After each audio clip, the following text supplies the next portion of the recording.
welcome to this color along and tutorial in RJ Hampton's Christmas Tiny Homes.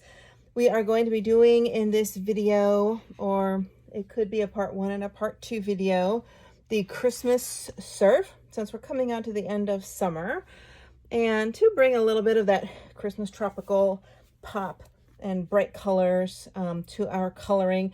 Today we will be using Soucolor pencils, the 180 set. Everything you need to do this color along and tutorial will be in the description of this posting below. You can substitute Prismacolors for the Soucolors. There are so many colors in this video. We're using a lot of colors. I have a whole basket of colors, namely not only the ones I already have out, but a whole basket. So I can't provide alternatives, but you can try to color match the best you can. Soucolors do blend differently than Prismacolors, and Soucolors, in my opinion, and they're some of my favorite pencils. They're affordable. I believe the 180 set is only around $40. They're buttery, they're soft. I absolutely love them, and I'll be using them for a lot of my tutorials, so they are highly recommended. You can color this picture in the paper version, which has 2 of each.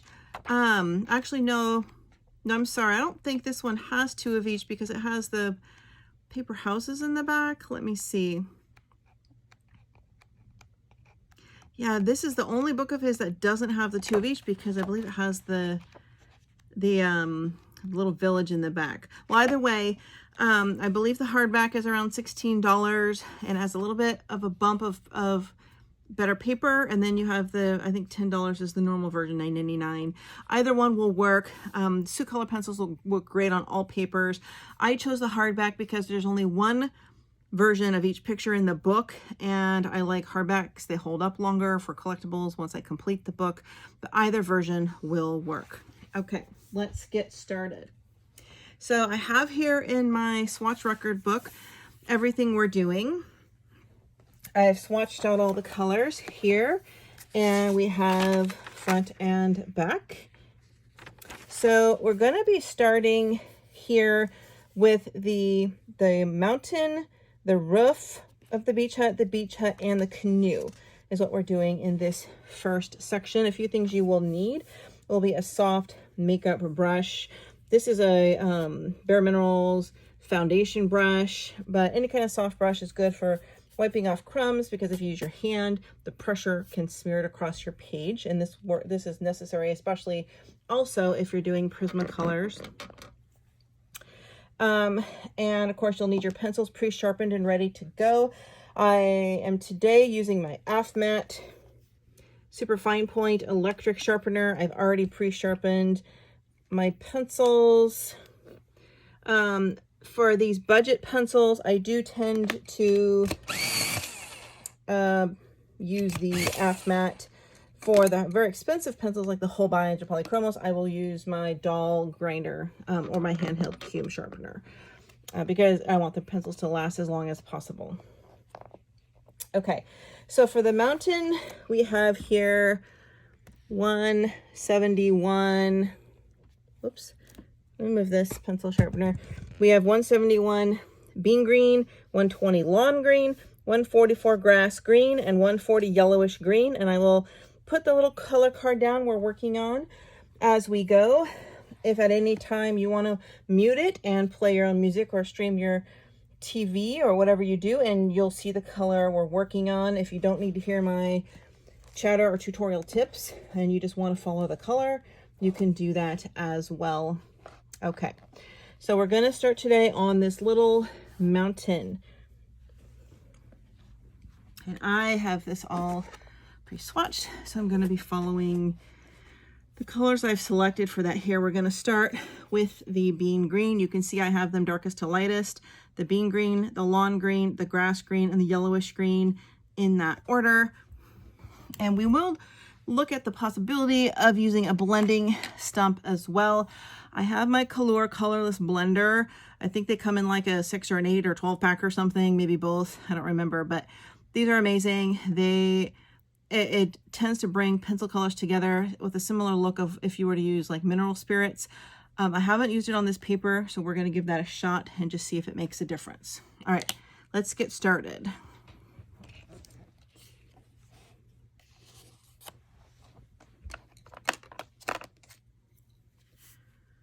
So with my bean green, I'm going to do where you see these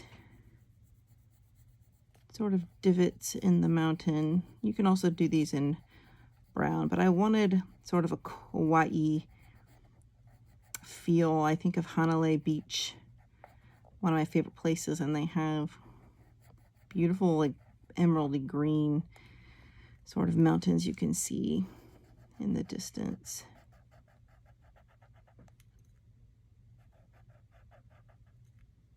Don't worry if you go over the lines a little, because you'll be using other greens on the mountain as well.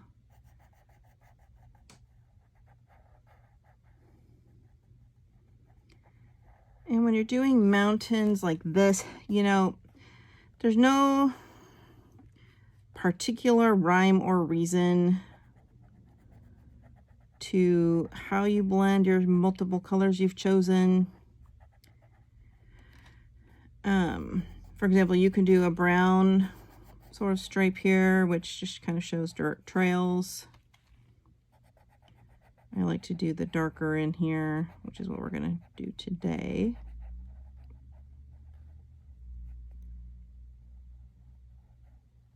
Just a solid color.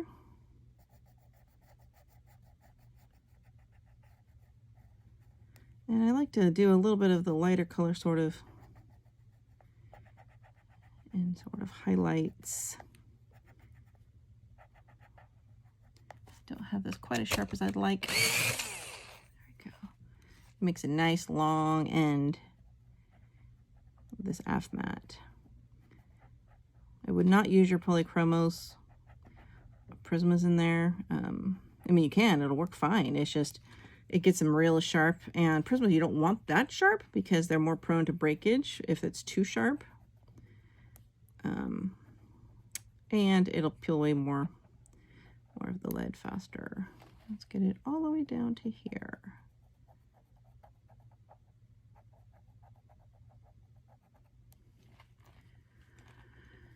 I'm gonna just put in a little bit of this darker green up here.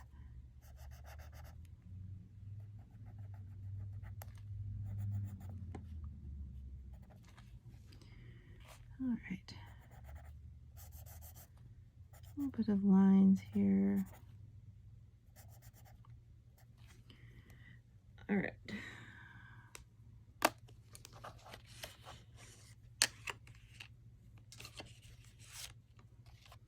Moving to the lawn green. For this one, I think we're going to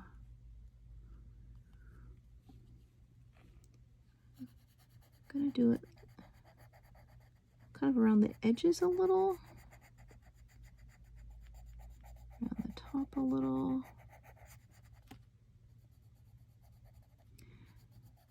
I would say that the Amazon, these are both from Amazon, but the Amazon Basic paper, which is in the paperback version, has a little more tooth to it. So it does have its benefits. This is a smoother paper.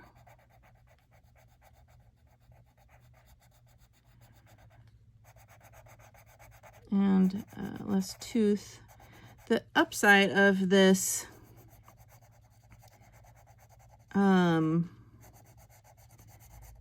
hardback premium edition is they're single-sided, and there's only one copy of each. As I said, you know, you can use markers, alcohol markers. Will be taken in here much better in any of his books than the standard version, which will just sort of drink up the ink and make it hard to blend.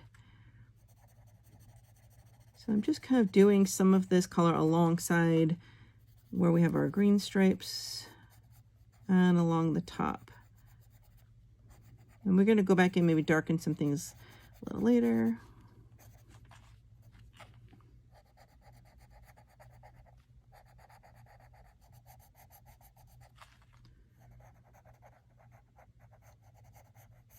I'm using only a medium pressure. I'm not doing too light nor too hard. All right, let's switch to the grass green.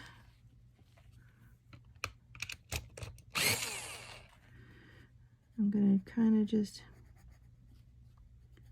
fill in some of these spots here. Blend over some of that color we already did and kind of go along the other green we did and follow those darker sort of veins. We're leaving some white space in the middle where we're going to fill in our sort of yellowish tinted green. So we're just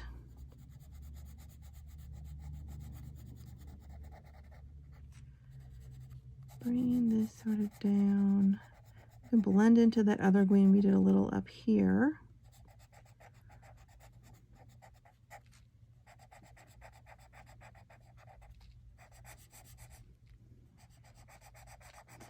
I don't think we'll need the colorless blender on this paper because it's so smooth. It might work better on the, I mean, we'll try it, but it might work better or be more purposeful on the paperback version if that's what you're using.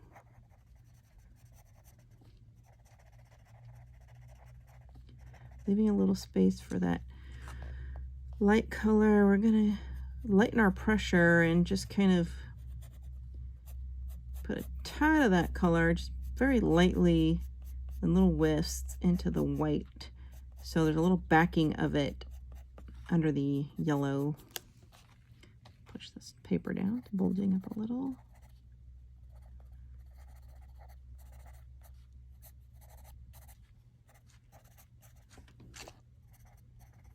Just soften it right around the edge where the other green stops very lightly, and just we're going to blend in that other color. Okay.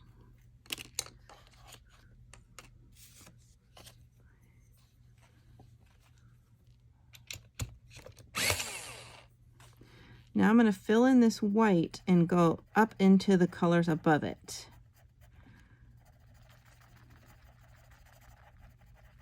And I'm using a harder pressure here because we are trying to blend.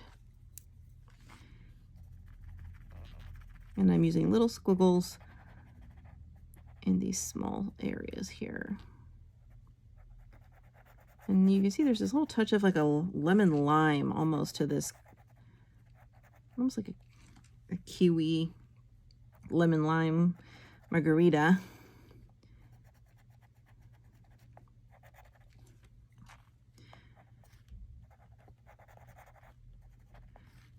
I don't have any brown in this mountain, and Maui, on Maui and the main island, there are definitely more hills that have a lot of brown, some all brown, not even any green at all. If your hand's tired, just shake it a little. And I might go in again with the darker and fix it up.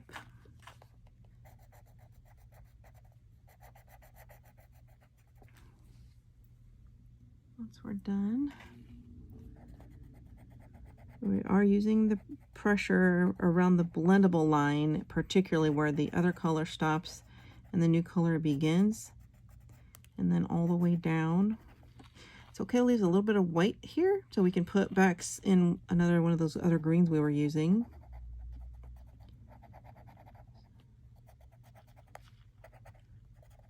Leave a little space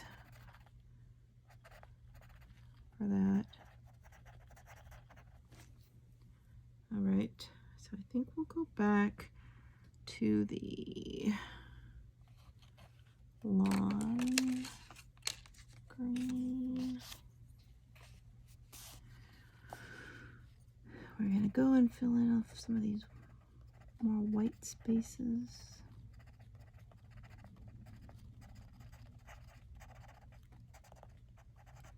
Follow along in the vein.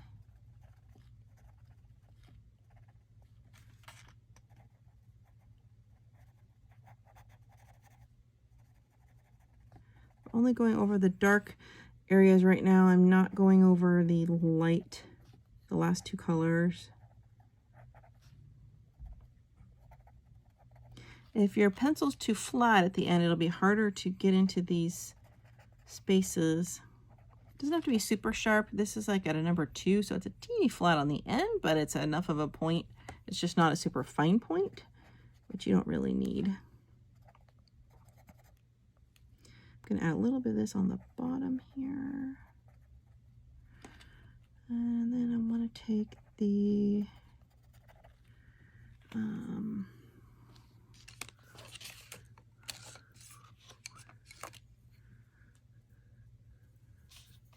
grass green.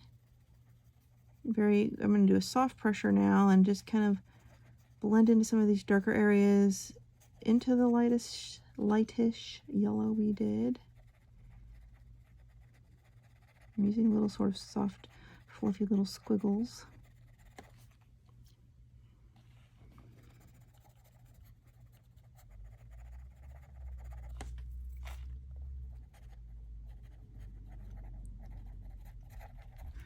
And like, there's no perfect, you know, way of where each green needs to be. You're just kind of going by feel. Where does it need a little touch up? You see too much white.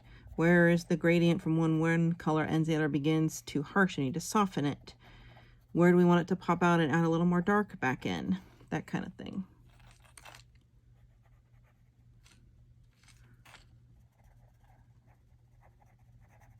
A lot of coloring is building layers and going by feel.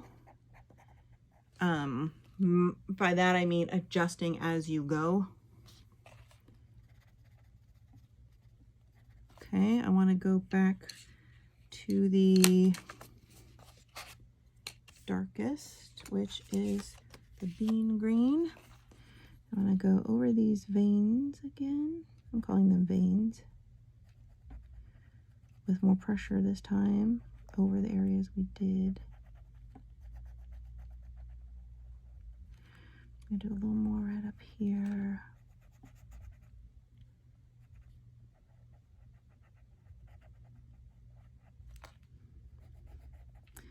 In some pictures, I do this, as do others, not a solid color, more of the pencil sketch, sort of light and fluffy look, where you don't fill in all the paper tooth as the final look. That is a type of a colored pencil design or style of coloring, which isn't what we're doing here. We want vibrant, popping, bright colors because it's tropical and want it to make us happy and think of, we can't wait for Christmas, but we're also sad for summer to end. Or if we're in Christmas, we wish it was summer because it's cold and snowy and we're so over it. Going around the edge here a little bit more into the top. So SOUCOLORs are great for building color as a Prisma. The reason I like SOUCOLOR so much, Prismas, I believe, what is it, 100 and, I think the Prismas are 150. We get 180 colors with the SOUCOLORs. More colors, 30 colors makes a big difference. And SOUCOLORs have more greens, two almost like trays, I think, of green shades, and more greens than almost any other color pencil set I've ever had, and I have most of them. And I love my greens, earth tones, Christmas, flowers, mountains. We're going back in to go over everything and sort of blend it all together with this yellowish green. I like it in clothes with purple and yellows and oranges for fall and autumn pictures. Basically any kind of foliage picture, you need green options. Any kind of outdoor picture, depending on the season, of course. So greens are my absolute favorite. So this lightest color, kind of going back where we touched everything up, is going to sort of, you work almost as a blender and just kind of sort of like it blends all the colors together, softens everything up. Don't forget, you will want your brush. I saw a few crumbs. So just for lesson purposes, Another option you can do, instead of going back over as a final blend with this yellowish green, you can get a bright yellow, like a canary yellow. Something more yellow than this, like a popping bright yellow, maybe something like this or this. No, probably a little something like this. And go over and put more touch of yellow in here. I didn't think we wanted too much yellow in a mountain though, and we could have even gone of a darker, over darker green for this mountain, more emerald, but the little touch of yellow is because we're going to have a sunny skies, and the yellow kind of shines a little bit down onto the mountain. So we want a little yellow tint in our mountain.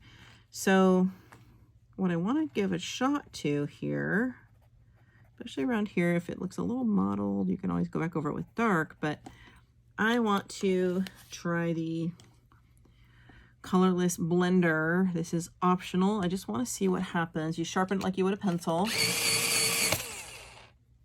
Now, if you're doing a light color, some light colors, oh no, I'm sorry, dark colors, let's say you're doing some dark purples and blacks and reds or something, then you want to go over and do an area that has lighter colors. The color will stay kind of on the tip. You need to use your nail and pluck off any of the dark color so you don't blend that into when you move over to a lighter color blend. So I'm going to just try that on here and see if this makes any difference.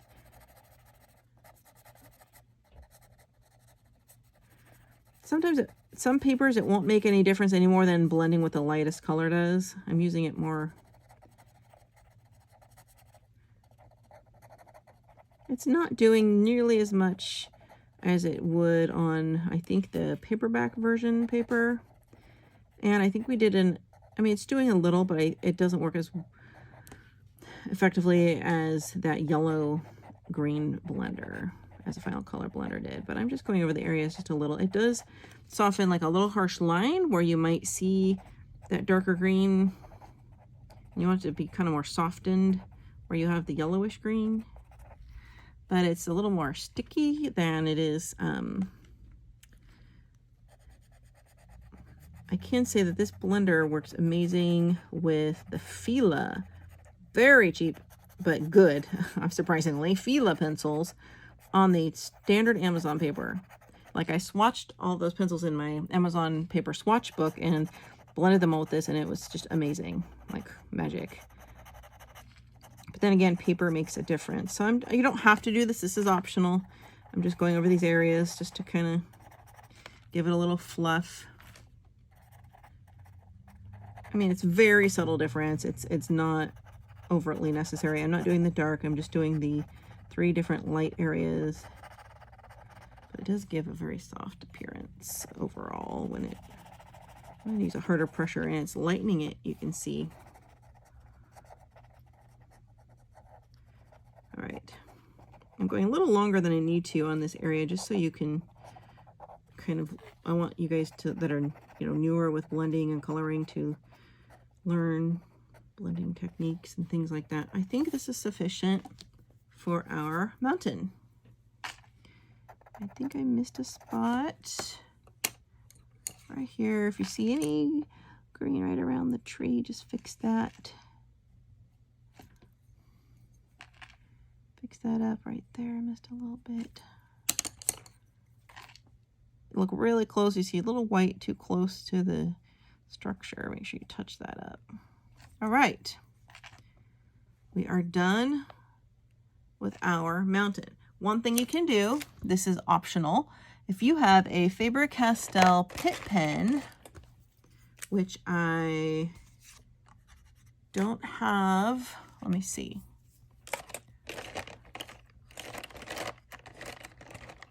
I'll go back and I'll do this a little like a Pitt pen, but a green, or because you don't want this to bleed through, you can, oh, do I have one here? Let me see. I should though. Yes, I do. All right. Let's see how this works. This is, you can go over your pencil, there's stripes, with this Pitt pen. If you want to really darken it and make them pop out. Let's double check. That looks good. I mean, this paper is thin, even though it's a little upgraded from the standard paper, but these generally don't bleed through. This is, again, a little extra unnecessary step, but I like my sort of green little roadway stripes, I'm calling them, to pop out. And of course you can do the same with brown pencils and use a brown Pitt pen. But we have enough brown, I think, in the bamboo and the hut and the canoe. I didn't want too much brown. All right. Make sure this dries before you close your book, like if you were just to say stop right now, so you don't smear any, because it has that wax layer underneath from the pencil, so you don't want to smear any on your back page. It is a felt tip pen, so it's not alcohol marker or anything, but there, we just added in a little accent over where the darker areas are. There, we're done with our mountain. Okay, let's move on to the beach hut. For the beach hut, the roof, we're doing light ochre and brown olive. And actually, I think I also have brick dust. Or is the brick dust? Yeah. So we're doing brick dust, brown olive, and light ochre. I'm going to remove my green pencils. Okay. And we have the colors here. We have brown. We're going to start with the brick dust. All right. I'm going to start with the brick dust. It's a final sharpen. I have this little line to show that this is the overall beach hut has all these colors, but just these three where the arrow touches is the roof. So brick dust, light ochre, and brown olive, kind of in that darker to lighter, but different shade gradient here. So I want this pretty sharp for the brick dust. And I'm going to first do these lines here. You want sharp so you can stay somewhat within the line. If it goes over, don't worry, we're gonna do a little bit of color that comes off of that. It's more important in the front, I think. So we're gonna go up and down from the line where these lines are to make it like, kind of like soft, a little darker closer to the line and lighter as we go up from it, kind of like this. And then we're just gonna whisk upward. It's like you're patting the paper and just pulling the pencil up, tapping it upward. And I'll do a little darker along that base again. And then just go very light up here, kind of like a feather dust. Little squiggles barely touching the paper. And we're going to go down and do the same thing from this line, just a little ways.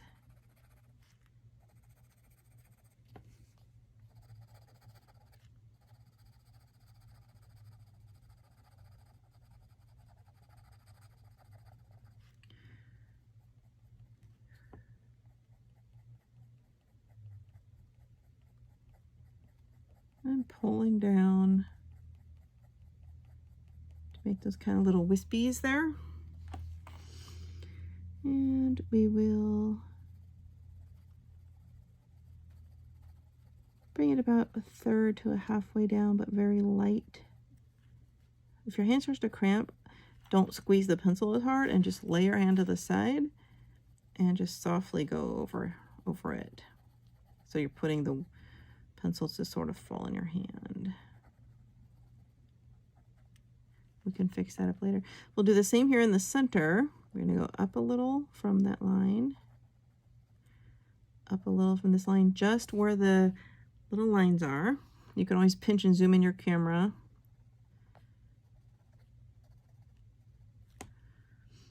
All right.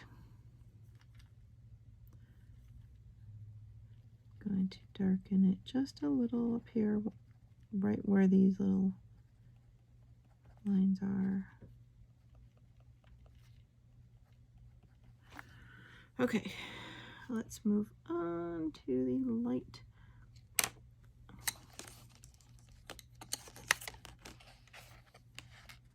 Ochre.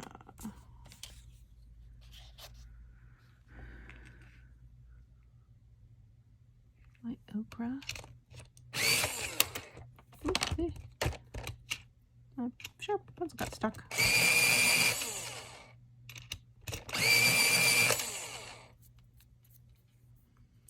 Okay, we are going to start blending sort of midway over where that other color was. Kind of like from here upward. But we're not going to go all the way because we want to leave room for that last color. So we're going up about, until there's about like a fourth of white left toward the top. Obviously there's different ways you can do this. You can do all the darker color and go all the way down, dark to light. I'm kind of doing each panel above the stripe, sort of a gradient.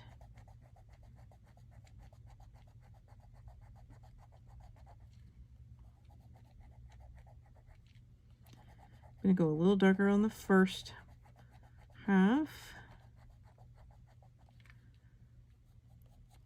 Some little stripes to lighten things down here.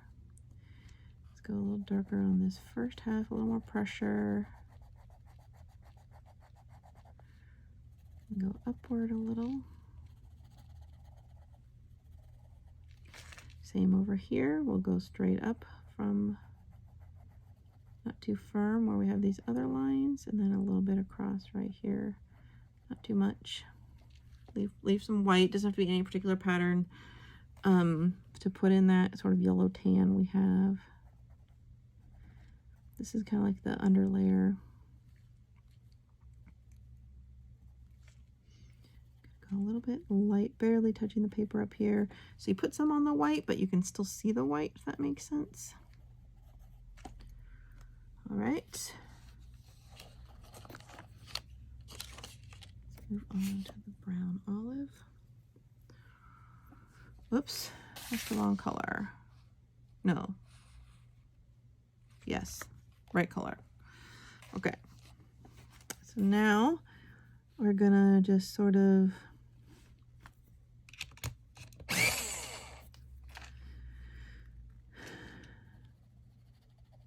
blend all the way to the bottom, but over the middle part of the color.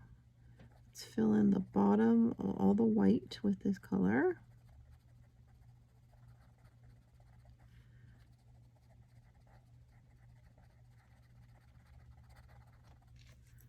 We're going to do that up here. We'll fill in this white with the color, kind of blend it into that previous color.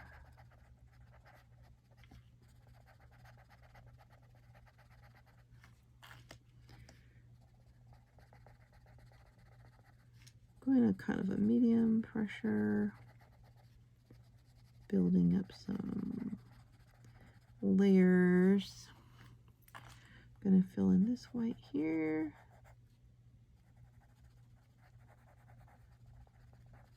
As well. The effects you get might look a teeny bit different if you're doing the paperback version, just because the paper is different. It might make the color look a little off. The blending effect will be a little different. Every medium performs differently on different papers. That is just a well-known and important thing to know. I'm gonna go over this bottom again. We're darkening it a little bit. We're going to go back over with the mid-tone color here as well. And go all the way up along this roof line.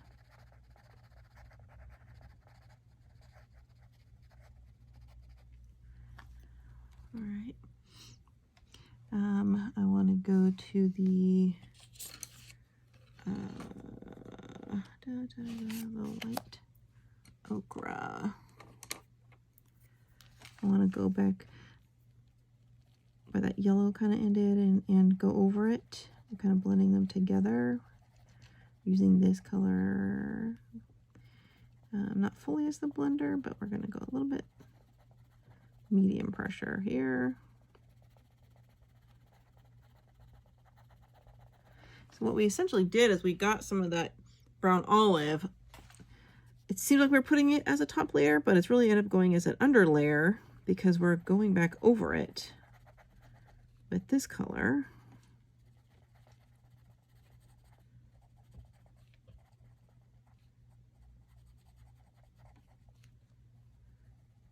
To get a little bit more of that sort of, to say, reddish underlayer. But not all the way yet. I'm going to go back to the brick dust. And I want to put in a little more darker right along here, like we did before.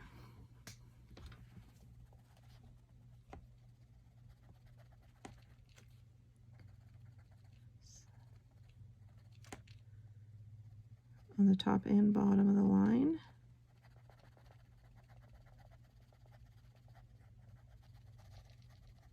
I'm just kind of squiggling it in. Kind of like, I don't want to say modeling, almost like marbling it in, sort of. And then I want to finish off again with the brown olive. No, yes.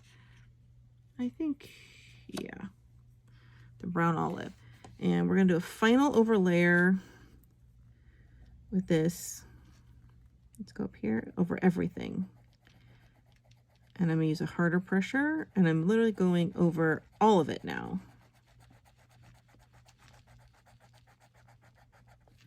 And it shows through, as you can see. It's okay if you get a little up here because that'll be dark.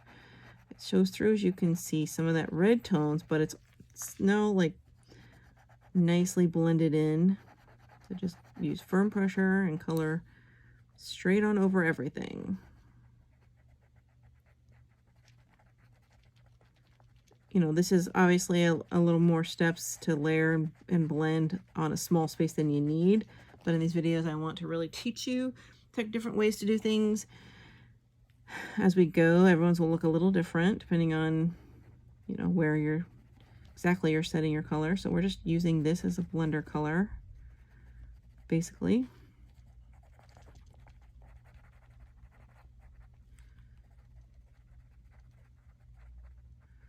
Squiggling it anywhere. Now we're going to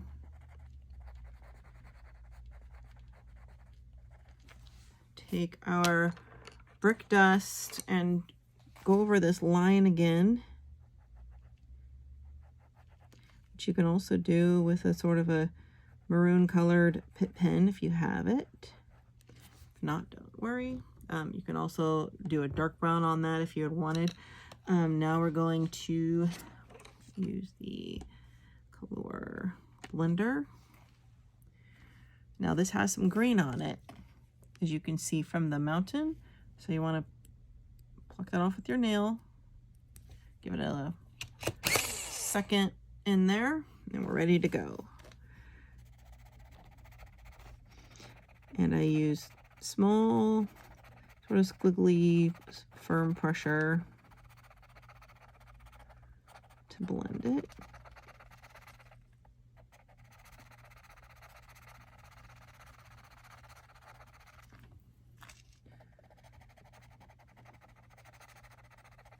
So I'm not doing a huge area like a big stripe, you know, like you would a paint stroke. And it will take up a little bit of that wax from the pencil colors. That's part of what's making it blend.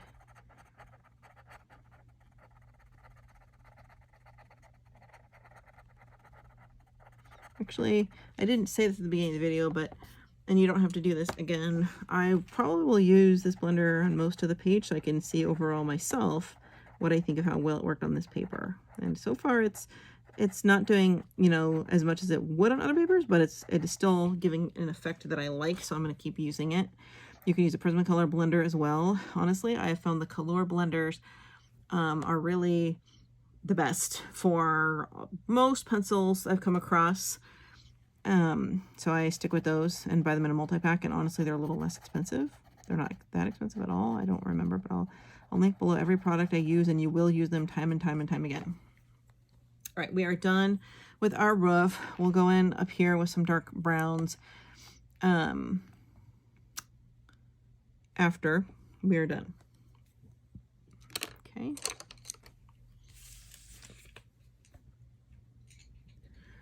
Let's move on to the beach hut. We're doing Bistra, dark brown, and dark coffee. So I have Bistra, dark brown, and that is earth tone. I need dark brown, sorry, dark coffee and dark brown. So we're gonna do the darkest here we have is the Bistra. I like to lay mine left and right as I'm using them. Bistra.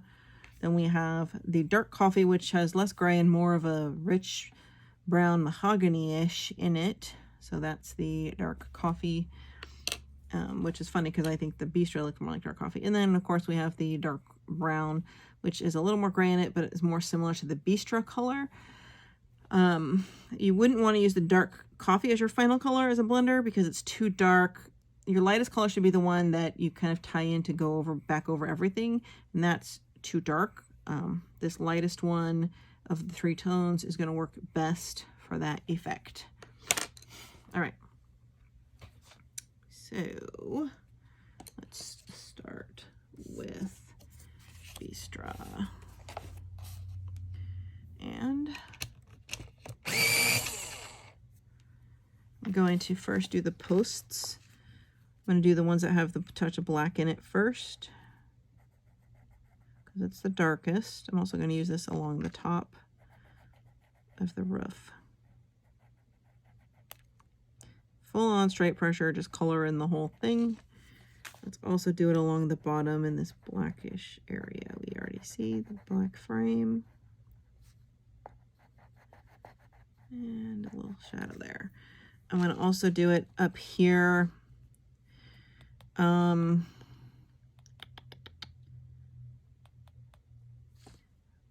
Don't want to do all of it yet because I want to use a lighter color. I'm going to do these two ends.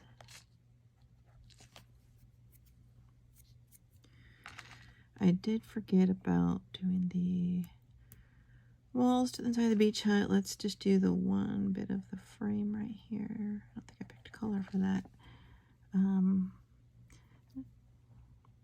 Okay. Anyway, let's keep using this. I want to do a little bit of this sort of along the roof. So for a dark shadow, we're going to do a little bit of this, just where that sort of black, I don't even call it grayscale, the black pre-shadow is. I'm going to call it pre-shadow he put in there. You can run a sharp point over some of these lines if you like. As well, need to do, I forgot to do that part of the roof too. I'm going to just do a little bit of that dark right here because there's a shadow. And we'll bring this down just a little, softly bring down some of that color, I think, and then we'll move to the dark coffee. We're gonna blend into some of that Bistra. Don't go all the way down though, just a little darker toward the top and lighter along the bottom.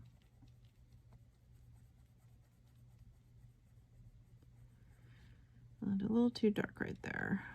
Just make it darker more in the corner. I'm also gonna put this one, I think, along the first half of the post, and this post, and this post, just the first half. All right, and then maybe we're gonna go, oops, there's another post. And I'm gonna do the left and right part of these beams, leaving it white in the middle. Okay, let's move to the dark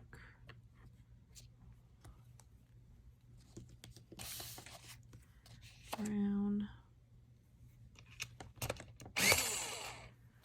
I'm gonna blend in the rest of the posts with this.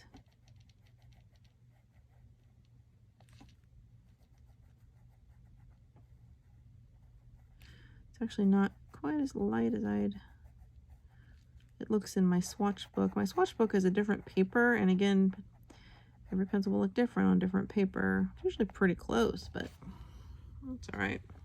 I'm gonna have to come back a little later, pick a color to do. I might be able to use one of these colors. Let's just see. Let's on a light fashion finish off we want the wood planks on the side of this hut to look a little faded, like weather worn. So I'm not ever going to do very much pressure, and I'm leaving some almost like feather fluffs of white, almost like you can see through there, like maybe the wood is faded a little over time.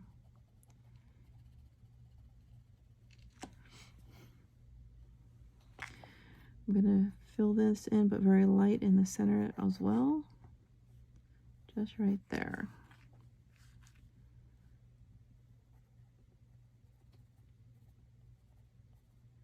I'm gonna blend in over to that post on the side. I should have done this light weathered look on the side here, but I didn't. Okay, so you see there's still a little white stripe right there. I'm gonna leave the side panel as it is, and I'm gonna have to get our roof colors back. I'm gonna grab the blender. It's okay, I have a lot of that orange on here, because if this color is lighter than the last color you used, you don't have to pick off the end. I'm just gonna blend in some of this weathered look and just kind of leave it looking weathered. Versus we never did any hard pressure as we finished it off, so it will look a little more weather faded or beaten or whatever.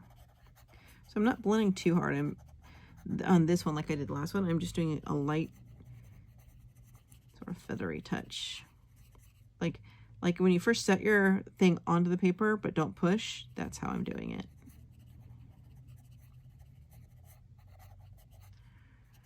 All right, I think that's good. I think I want to do, I actually have here, what color is this?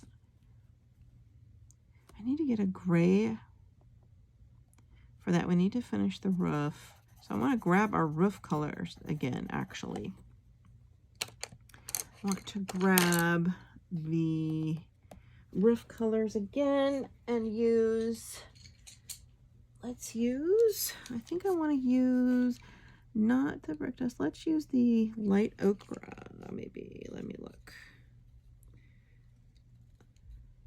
Yeah, we're gonna do that. I think we'll use that one. We'll use the light ochre. I'm gonna finish, I'm gonna do this whole side panel on the roof with this, because I forgot it. Pretty simple. All right. And we'll come back to this later. I'm also going to do this stripe on the bottom without getting on the weathered panels in this one.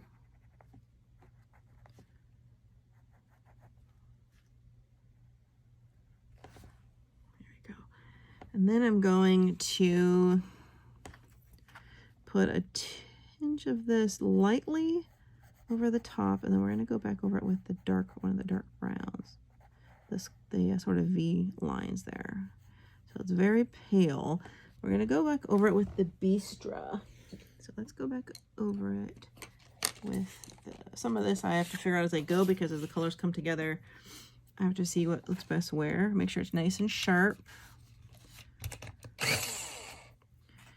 And I'm gonna do this V area. Now actually, I think what I want to do is use my, where is it? I'm going to use a Pitt Artist pen. You can use this pencil on it. The Bistro was the darkest of the colors we had. I'm going to use straight up for anything that has like a line like that, my Pitt Artist pen in the walnut brown. You don't want to use, you know, alcohol markers because it'll bleed through, which would work if you had a fine point. The felt pens don't bleed through very rarely, unless you do a huge surface of color. You might kind of see the shadows or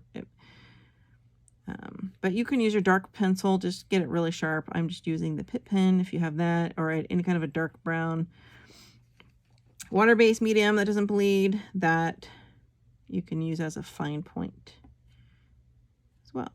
Oops. I'm going to go over the end here and here.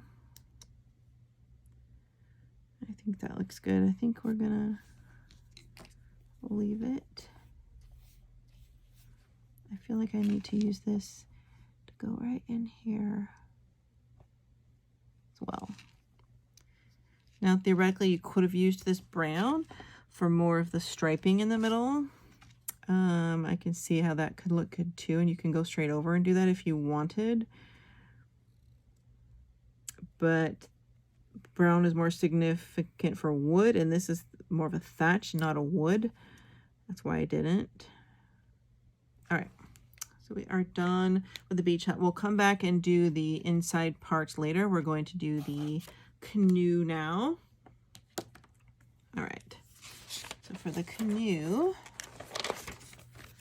we have dark brown and brown. I need dark brown and brown. All right, so we'll do dark brown. We're going to start with the dark brown. Get a little sharp. And I'm going to just do the darker areas of the canoe, like here around the sides. You know, and you can do any kind of sort of wood you would want on this canoe. You can do a light tan. You know, it's all depending on what they used. I wanted the dark because I wanted the roof on the cottage, that's kind of this orangey tan, to pop out. If I did a light color canoe, it wouldn't show as well. Also, the sand will be a light color. So if you have a light colored canoe, like a lighter tan or light, it's not going to show as well. So you wanted the canoe to kind of pop out when you think about the colors around it or what it's on top of. So let's do this. And this again, you might want to go over with a Pitt pen. Sometimes Pitt pens are great for areas you can't get into. Okay. Let's go to brown. And I'm going to go in here. See, it's lighter, but we're going to blend it into the dark browns. It's not as light as like the sand will be though. And again, I'm going to leave it kind of a little more pale right in the middle there. Also where you can see some of the white there. I push my pencil from the dark to the light, push the color a little. But also I don't have my white. We could blend that in white. I'm going to do the, I need the dark brown again, I think. Well, I guess we could do I'm gonna do the dark brown again. I'm gonna do this top part of the canoe that goes over this way.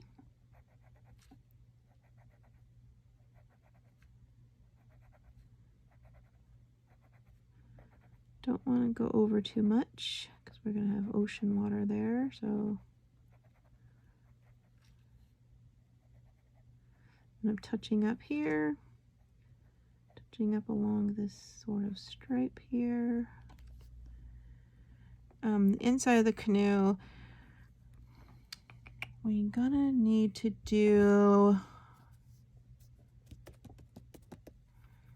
okay, I'm gonna go back, I'm gonna darken this a little.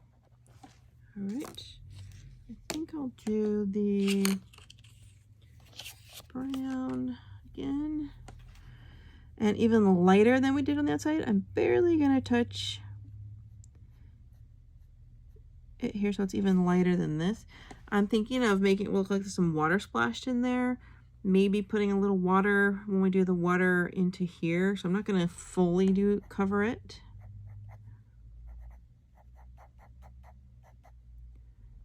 I'm gonna add a little blue in there. I know this is an optional thing. About as light as I wanna go. We would just put the blue around the side. I want to grab, I don't know what I was thinking, but I don't have my white pencil here. What I would traditionally do is I would do the white pencil in that area where it's lighter right there. And you can use a white Prisma. You can use your white, obviously, Soucolor. I do have, what do I have here? I have a white Holbein. Oh, that's a warm gray. Oh wait, do I have a white Prisma here? That's not good. That's not white. Ah! Well, I think, let me try this one. I have whatever white pencil I can grab. So I have a white. Use any white that you have, obviously. I would use the Soucolor white, but I forgot to grab it. And I'm just gonna use the white on this area right there. And you don't have to do that, but it kind of works as like a blender, and it also makes it look a little more withered, and it gives it a nice soft little highlight there. We don't need the blender on this. I mean, you could have done that. You could do this trick with the blender as well. All right, so we're done with the canoe. We might go back and touch up some water on there later. Okay, so we still have to do the floor in here, which I was thinking of doing with a gray later and some little light, but we are for now done with the first three things. Let's do these bamboos on the tree. So these are what I'm calling the palm stalks. And we're gonna do on the palm stalks earth tone and coffee. So I have earth tone and my coffee. All right, I couldn't find my color, but I found it. So we're doing earth tone and coffee for the palm stalks. And there's different ways you can do this because you have the palm stalks in blocks. You can do every other color rotating solid. That's fine. It would be more of a Zen doodle kind of look. We're going to actually blend the two colors in each section, but you know, it's not going to take forever. I have a method. The darker of the two colors is the coffee. So we're going to take the coffee, make sure it's sharp.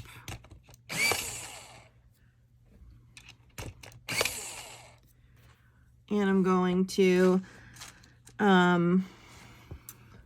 let's see, I'm going to try to zoom in for a minute just so you can kind of see how I'm doing this. Not sure if you can see the whole thing on the camera. Pretty close. So what I'll do, we're going to kind of start, we're going to kind of go like, how do I explain this? We're going to just shade, and get it sharper. We're going to shade kind of the side and then like this kind of angled part here. So you could almost just go like this. And then just start shading kind of can also just go a straight line down.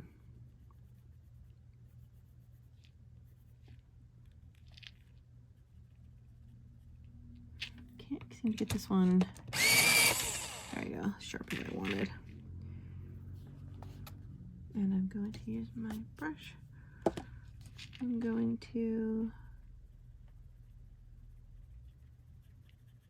just kind of, you're doing basically 1/2. Let's just say 1/2.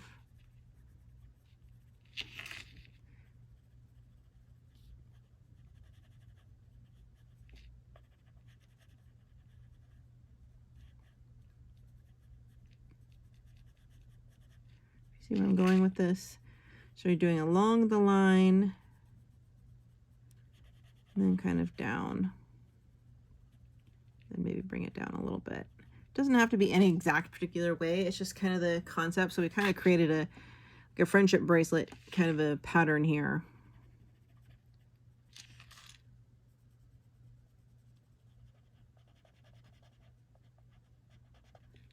And you know, it's often more natural when it's not exact, so don't worry about that.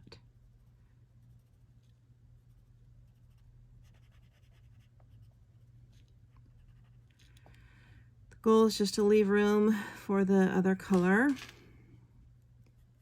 Then I might sort of tap your pencil just to bring down a little bit of that color.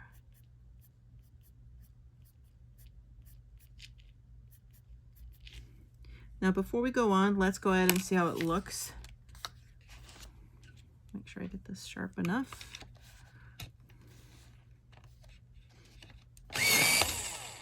We were using the coffee before that. Hopefully you can see the, just realized you probably can't see the card so well when I zoom in. So I don't generally zoom in. Okay, so we're gonna blend the earth tone from the darker area and pull it downward. Coloring downward, over it and down, over it and down. We're kind of pulling that color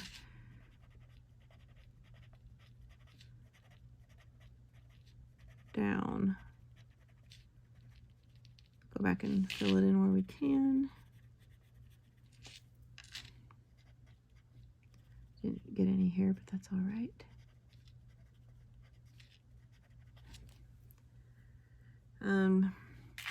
I tend to go a little lighter on this color, like with pressure, so that the darker color will pop out still a little. I think I might have done it harder than I wanted already over there. Add a little dark back in here.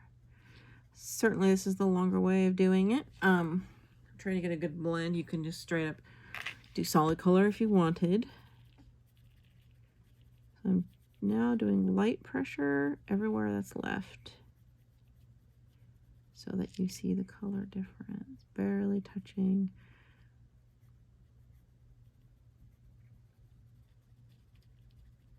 And it's tempting to push and get in there and do a solid over blend, which you can do, but for this area I wanted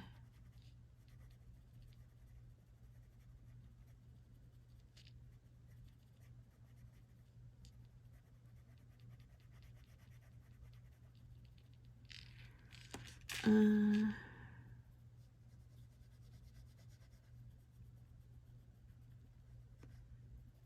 little bit of lighter, going back over it. We're going to use the blender on this one.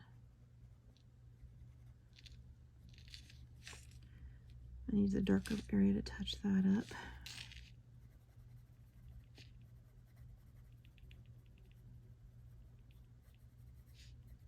And then what you can do, what I'll try next,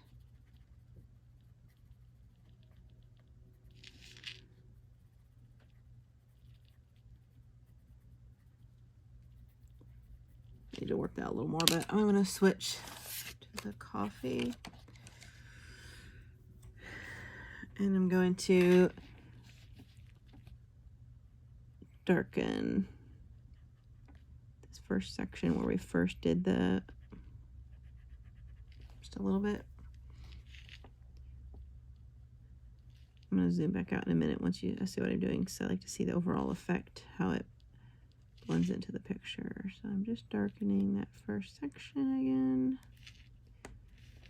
And I'm going to do this part here with it.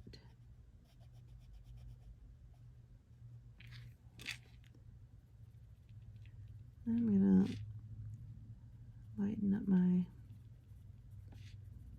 pressure. Just add in a bit back of the dark color back along the sides.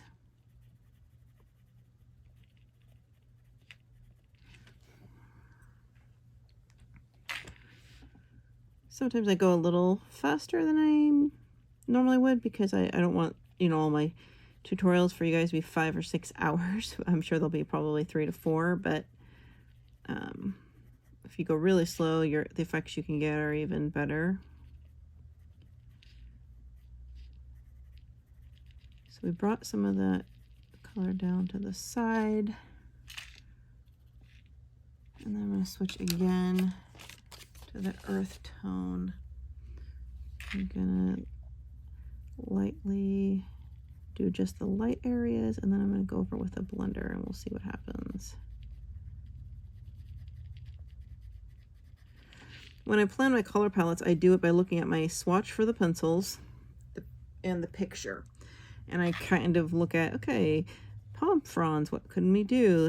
Look at my swatch. These greens should work. I'll pick 2 or 3. Sometimes though, when you get them onto the paper, it may not look exactly like it did on your swatch book, because the paper is different, or you can adjust if needed. I'm going to zoom out here as I fill the rest of that in. We are going to work on that with the blender. Yes, I can see now how the colors are work with the hut, and they're different. It's a little bit different browns than what we did on the hut, because we don't want it all to be the same color. Now I'm going to take that colorless blender. The colors are similar to what we did here, so I don't need to pinch anything off. And I'm going to blend it all in together. And this is an example of where the blender works well to soften it up. If it looked a little, you know, not like the smoothest blend anywhere, but with the darker to lighter. Let's just blend it in. And then now that I've shown you how to do it, you can go faster on the next section. No problem.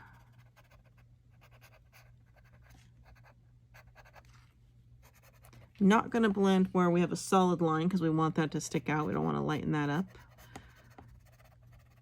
And I'm really blending each little square. Just little squiggles.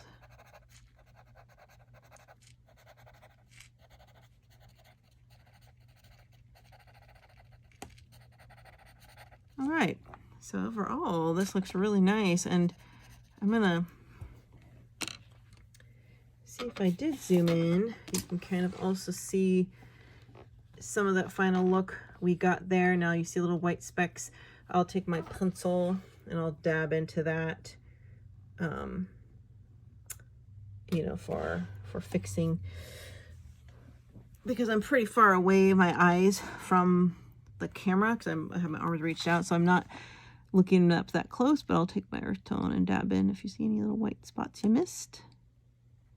All right, now what we're just going to basically do is start over with that earth tone, and we're going to repeat the process with the rest of these fronds. So I'll just leave this here. I'm going to work on this. Then we're going to do the palm leaves. Actually, I'm going to pause just for a second and switch over to the palm leaf, and before we finish the stalk, just because I want to see how it looks. And for the palm leaves, I did an olive. Often I would do a blend. I might put in a tad bit of that bean green we used here. Palm fronds are generally pretty dark. Often they'll have a little tint of yellow in there.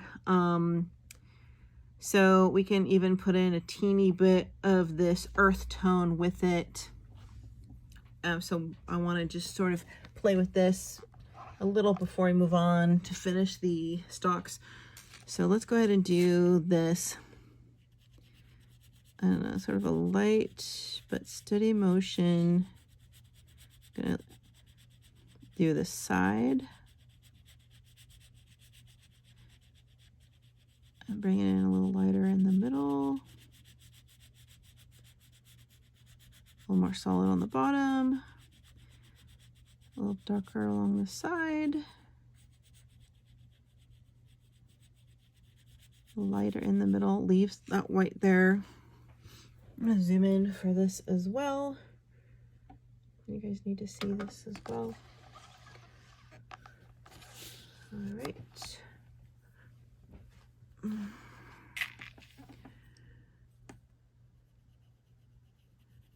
hard for me to remember to zoom in sometimes. Let's do the same thing here. Darker along the side. Darker along this side. Definitely darker at the center, or the very light in the middle. We're going to go back to these in a minute. Keep your pencil sharp because these fronds are a little bit thin.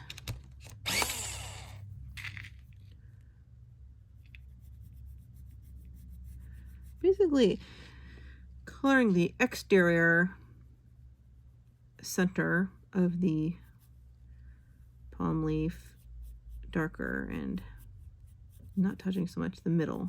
So we're going to put in a teeny bit, I think we'll put a teeny bit of that earth tone in there as well, which is also in the palm stalks.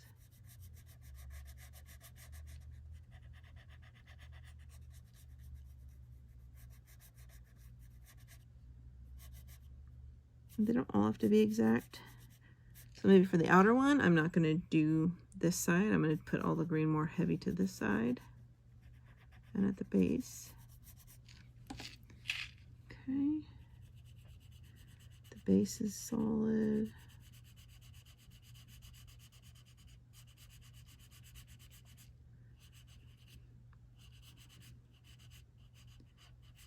Put a little bit here. Just pulling this darker color up. All right, before we continue, I want to switch to the earth tone, and I want to give it a sharpen. I'm going to put in just a teeny bit of this brown, very light, kind of not entirely in the middle, just kind of like a long side and part of that white space where the green sort of ends on one side only. Very light. So it's just like a hint of the earth tone in it, if that makes sense, just a hint.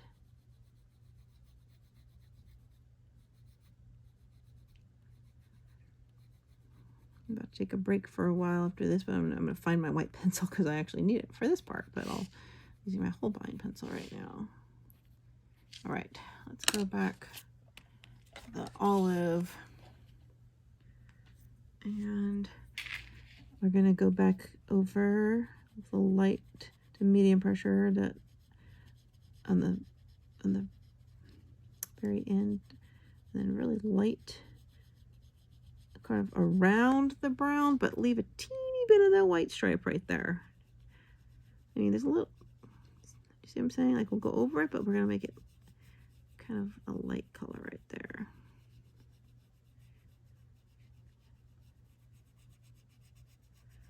We can go over it a little bit with that white. You can straight up do a hard press with this olive to get a solid color. If you wanted, you don't even need to do the brown. Just trying to give it a little bit of a gradient effect. Leave it a little lighter right there. Doing a medium pressure.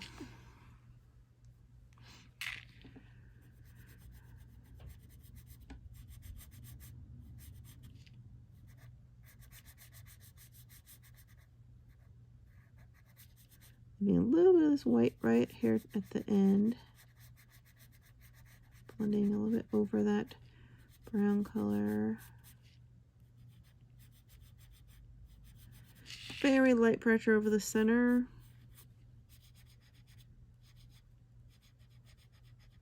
But we want it blended.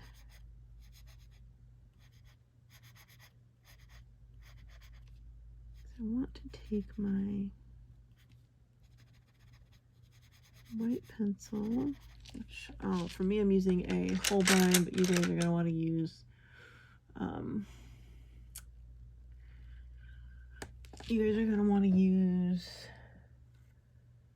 something else. Actually, I think I might use a warm gray. This is almost like a white.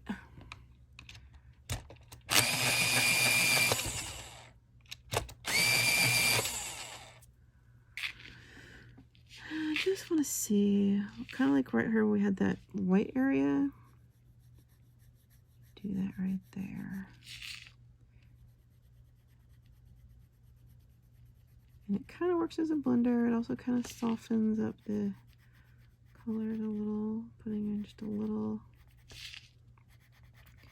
And if you don't like how it looks, you end up just going over it with the dark. That's the benefit of using multiple tones. Got a little bit of that in there. I'll go back to the olive. And I want to go over this some more. Just start kind of blending it in.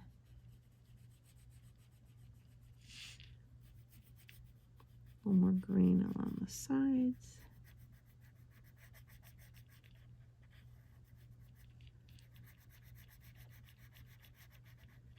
See more pressure.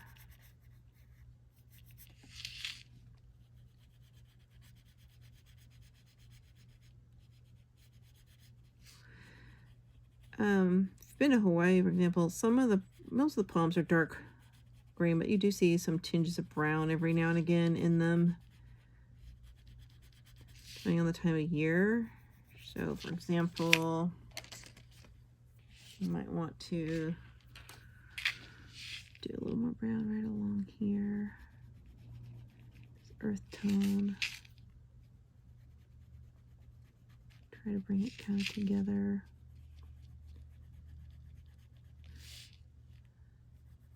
Maybe more in the center there.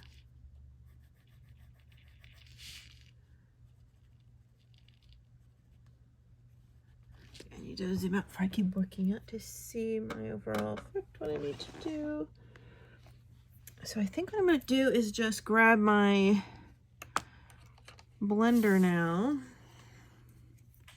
It has some brown on it. I'm going to pick off, but that's okay because it has brown in it. And I'm just going to blend.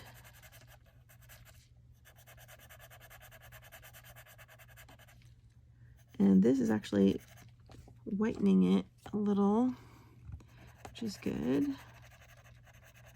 Because, you know, that, and one of the reasons we put this little bit of tinge of the brown earth tone in there is because once we do the sunset, again, we're going to have yellows in the sky.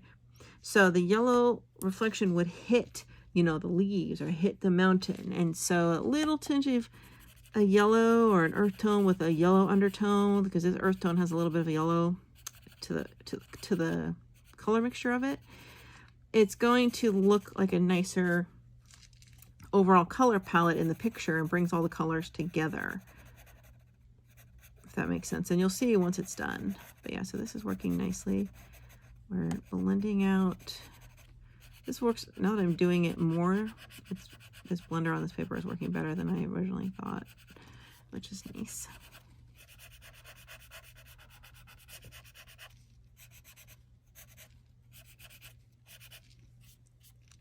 I can zoom in and kind of show you what it looks like. Now I'm going to finish it up a little more. Let's just go ahead now and just do this again, whatever way feels natural, to finish off this palm stalk, palm leaf with the olive and the dark brown.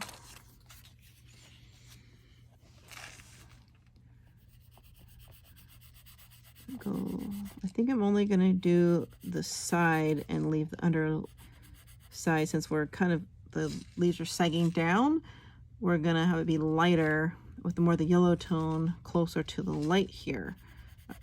So we're not gonna do the green all the way around on these ones that are hanging sort of over. That makes sense.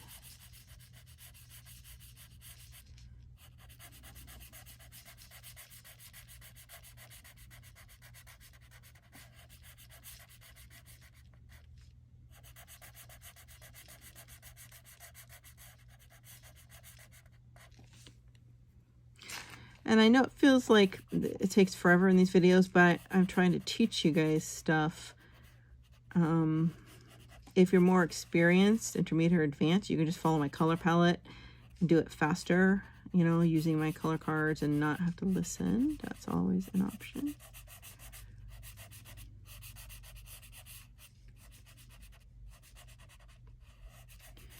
Okay, I'm going to switch to the earth tone.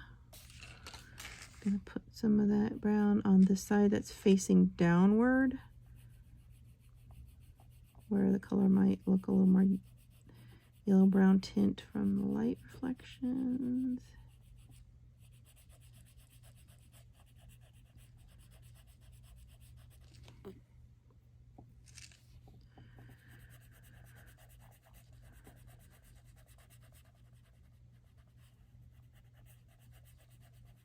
Kind of blending over the leaf a little more with this one, adding a little more brown than we did in the other two. I actually don't think we need the white.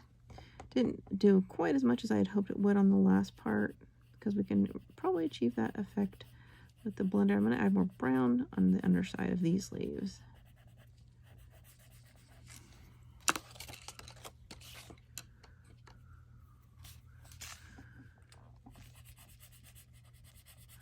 I'm going to color back over. I'm going to go over the brown now. Try to just kind of bring these colors together. A little more pressure than we did before.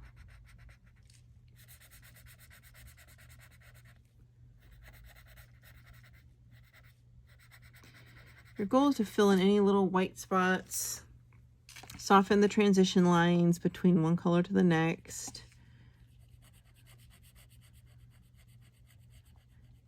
Try to give everything a nice blendable effect.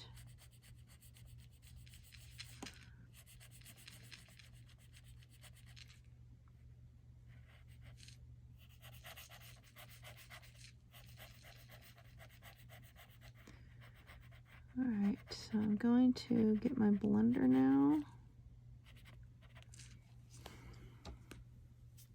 You definitely need the blender the most when you're doing the brush for crumbs the most, because this does pull up some of the wax.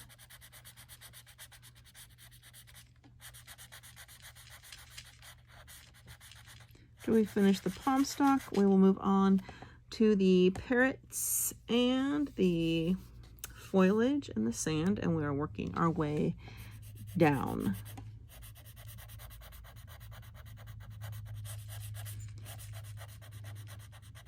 Sometimes I like to just bounce around entirely, but I'm trying to kind of see how I can bring all these colors sort of together. Now this blender will soften any color transition areas that look not smooth enough. All right, that looks very nice. I'll zoom in and show you.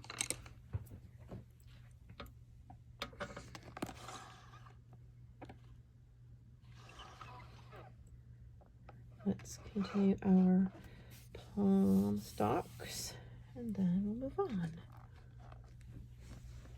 All right, so for the palm tone and coffee,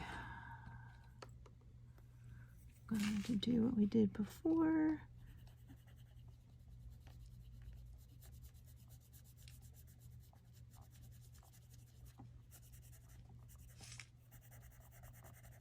Now that I've shown you, I can speed up a little bit.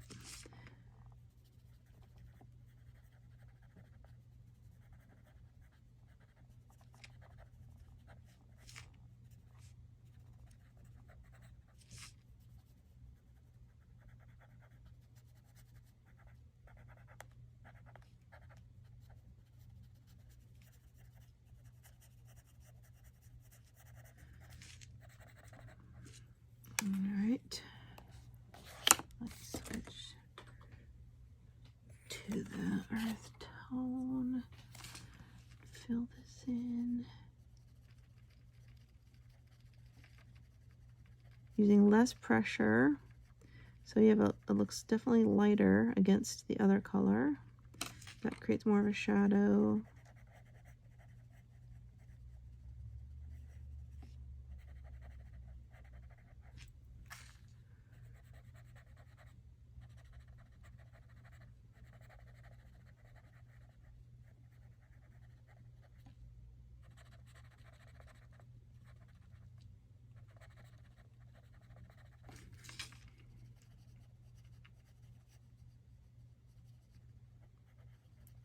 Trying to get any white spots there are. Then go back to the coffee. Put some of this dark back in.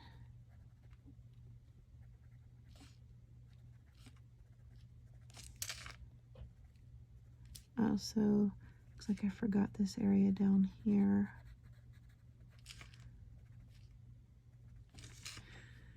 And we're gonna also go down on the side. Make like a shadowy look.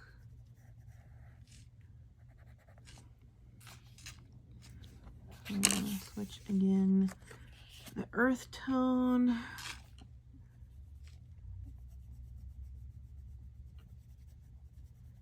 Blend it a final time.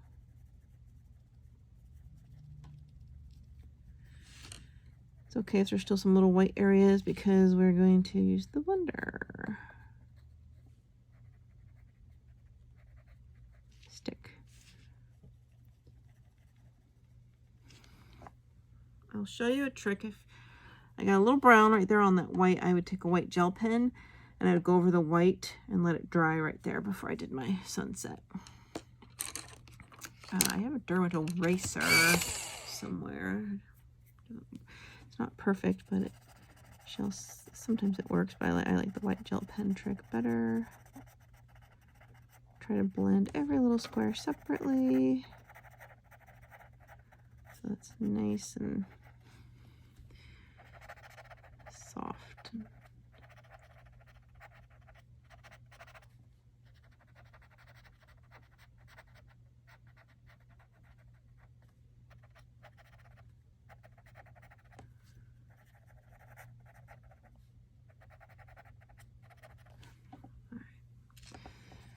Looks good.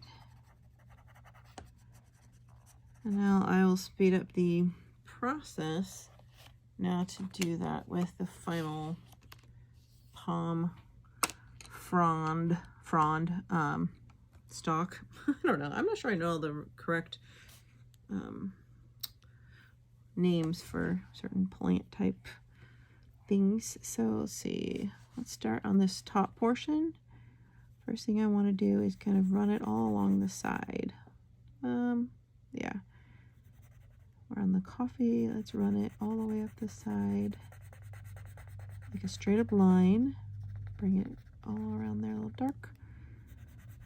Just doing half like this. So once you've done one, you can see how you can speed up this process. Then we'll do each area here. That kind of divides it.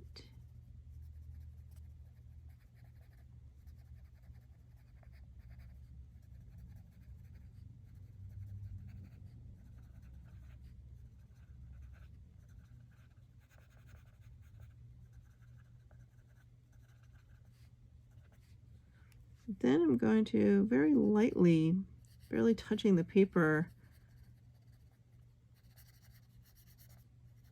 get into some of these white areas so it'll blend nice with our final brown. So it's just a little bit of a faster way to finish off this palm stock for you. Oh, there's more here. Well, we'll get to that in a minute. Okay. Earth tone. So now we're gonna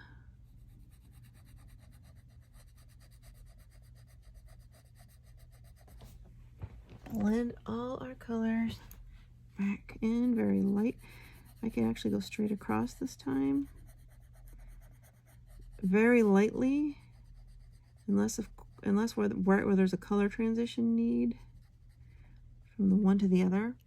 So it looks like it's a little more light on this top half as the sun will kind of come down and maybe hit it. So we're gonna do it even lighter than we did on the other one up here. Like really hardly putting color down here.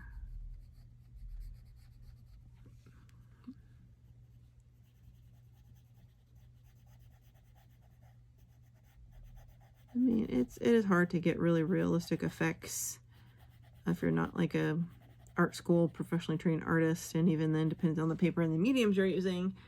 But these are some pretty intermediate techniques I'm showing you, which suffice for our purpose and our medium. I'm just doing each one separate to make sure I got it. It's got to be even but light, if that makes sense. For this, we're going on a lunch break.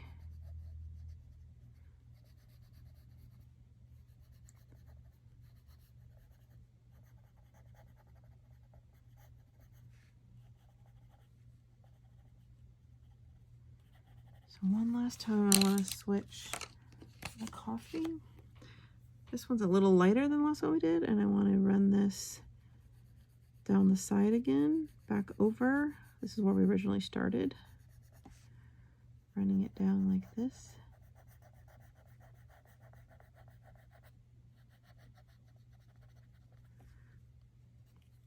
And I want to do a little bit of each section here, over the line and a little bit under it. Kind of helps divide the little sections.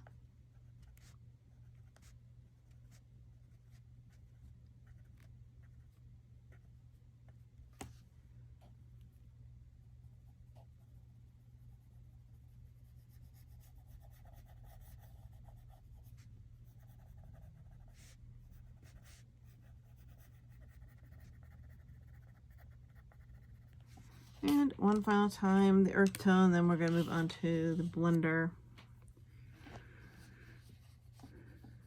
Very, very light now.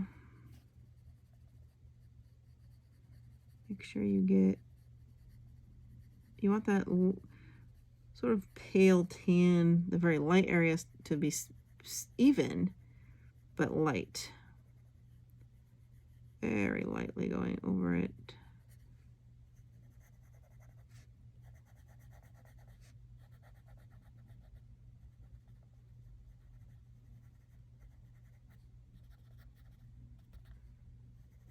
Okay, we need to do that portion. We'll blend it in a minute. I want to do the portion that we forgot over here.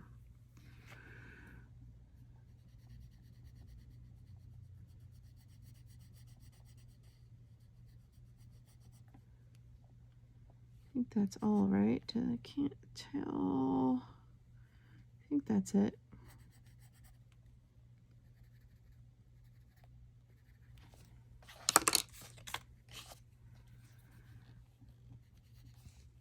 Push my paper down, it's close to the spine. Push it down with your finger.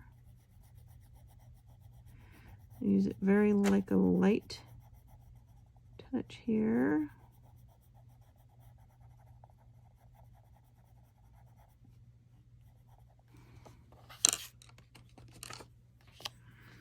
I go over here, here, and here.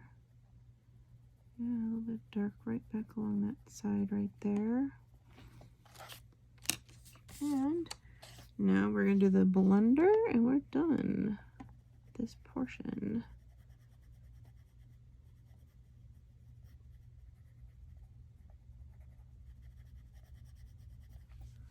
All right, so now I want to take my blender, start up here, and I just, see, notice how I set my wrist on the page and then I'm leaving my wrist in place and I'm moving left, right, but fast, like almost like jiggling my wrist, quickly moving this back and forth. I'm like almost not even moving my hand, but I'm using my wrist muscle to kind of make my hand jiggle. And that's how I get,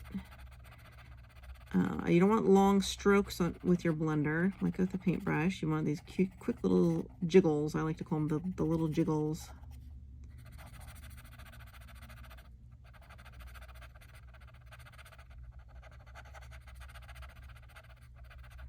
And each little square panel. Let's move over here.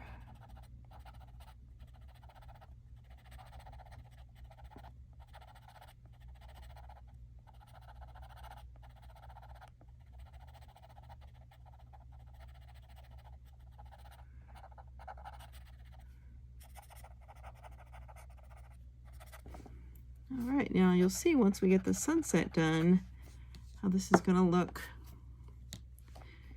even better. Because there's a tinge of underlayer yellow in there, almost, from that lighter color that has the yellowish brown. And it'll look nice with our sort of sunset.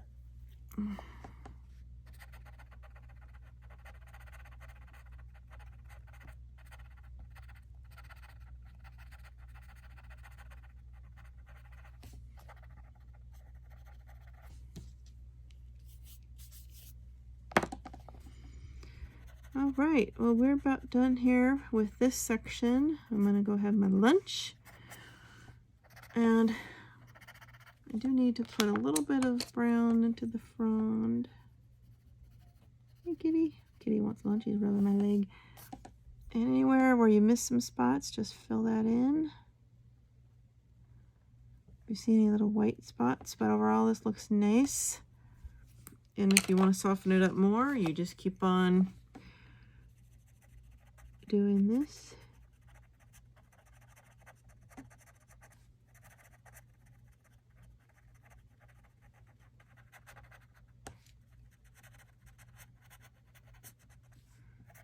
All right, there we go. So it doesn't seem like we've done a lot, but we did some really good sort of intermediate level blending techniques, and it's bringing this all to life. It's gonna look nice and soft and blended.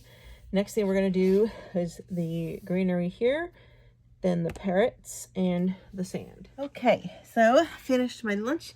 I decided while I was eating, I think we're gonna move on to do the sky. First, I forgot, I'd like us to do these little palm trees here.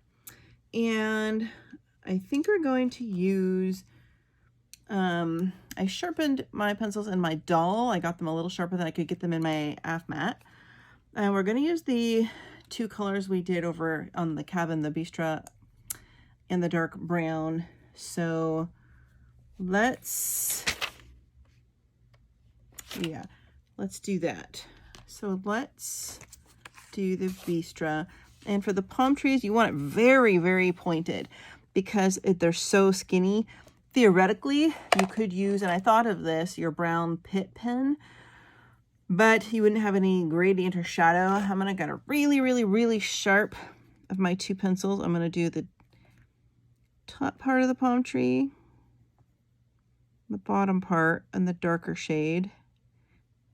Even with really sharp, it's a little bit going over.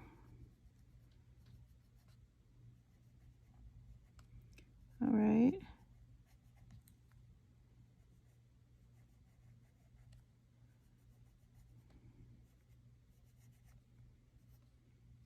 shade it a little. So you see some of that white in the middle. Now we'll take the dark brown and we will shade this in a little lighter. My cat is scratching the heck out of my couch, which is in my office behind me. All right. So it's a little faded more right in the center. So it's not like a solid block of darkness. Let's switch to the Bistro, put in a little more dark here at the base. The base, go over it, press in for some pressure. Trying not to get it on the sky. Pull the color up a little and switch a final time. And we'll fill that in. Also, I think we'll go ahead and do these twigs over here. And I think we're going to use the Bistro only.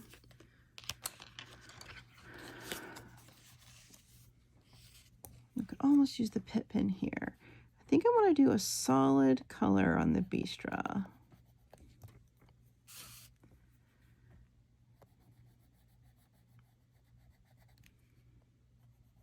The Bistro, you can almost tell, has a hint of a gray in it. Maybe we'll add in the other one. Let me see. I need to see how this looks first. You can see it better than you can see the palm tree stalks because it's closer. I think maybe I will add a little of that dark in there. I'm going to do a little bit of lightness right here. I'm going to make it really dark up here with a harder pressure.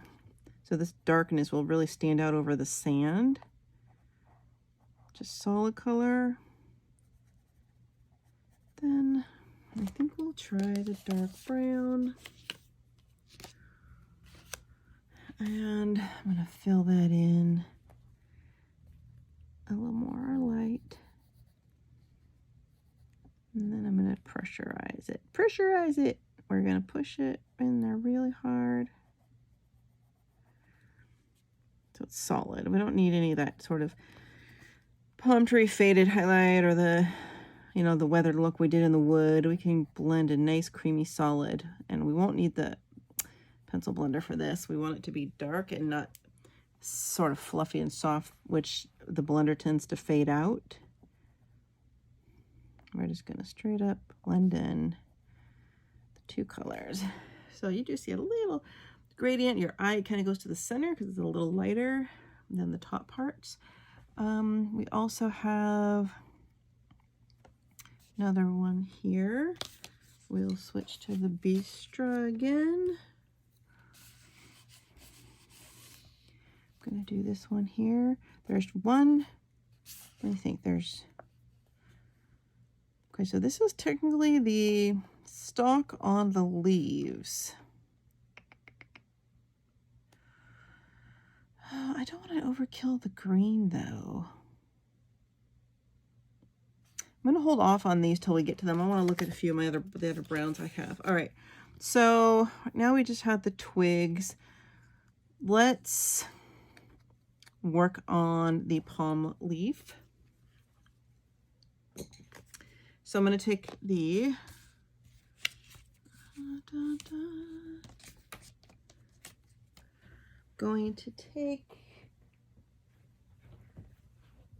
but that's okay because we're trying to blend everything. We need it almost a little flatter. If it was too pointy, we wouldn't get that buttery smooth blend. So the flatness that your pencil is taking on is a good thing.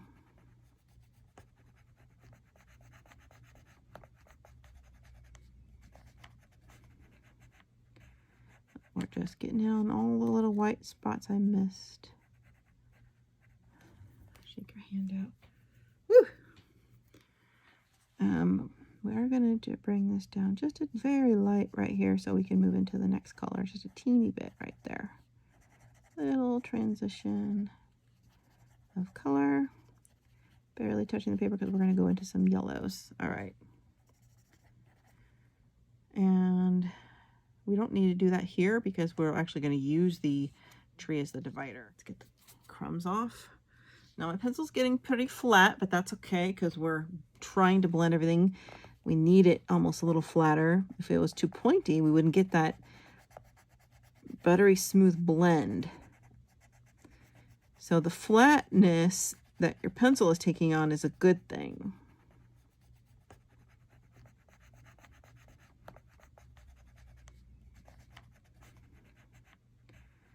We're just getting down all the little white spots I missed. Shake your hand out. Woo! We are going to bring this down just a very light right here so we can move into the next color. Just a teeny bit right there. Little transition of color. Barely touching the paper because we're going to go into some yellows. All right. And we don't need to do that here because we're actually going to use the tree as the divider. So now we need to go over here. We need to do just a solid on this color. So you can start with some light layers, but really we're just filling in the white. So you can start up firm, hard pressure up front. We're not going over anything, just the white paper.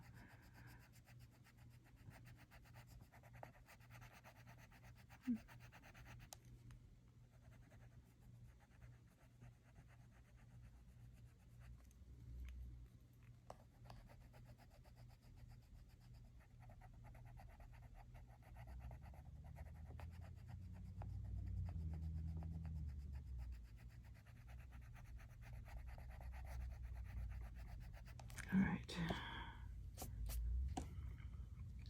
Looks pretty lovely.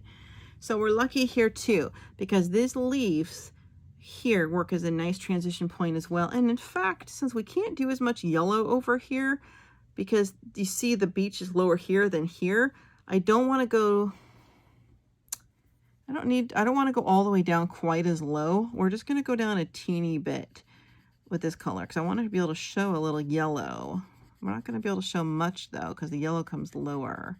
So we're just putting in a little smudgy of it. A little bit, just a little. All right, we're about to move into the next color. Make sure it looks nice and creamy everywhere you look. You can fix this more later if needed. We're going to move in to the warm yellow. The warm yellow. We have two colors left. We want that brightest yellow at the bottom. So we're going to only fill up half the space, maybe a little more than half, like to there with the warm yellow. And here we're not blending into any orange. Here we are. We're going to try to get this small area because I have a nice sharp point right now. Just broke a little.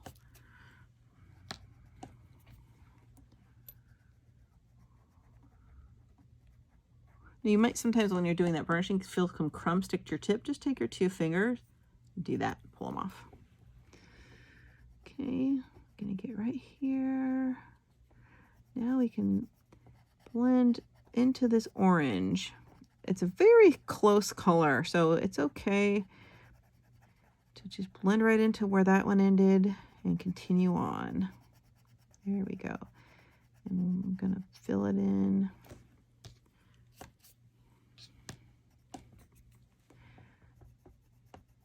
Careful you don't catch much of the green from the palm because you might end up getting some of those crumbs and rubbing some green into your sky. I just did that by accident right there. Really trying to go around the areas I've done. We can go all the way into this quadrant here, just a little.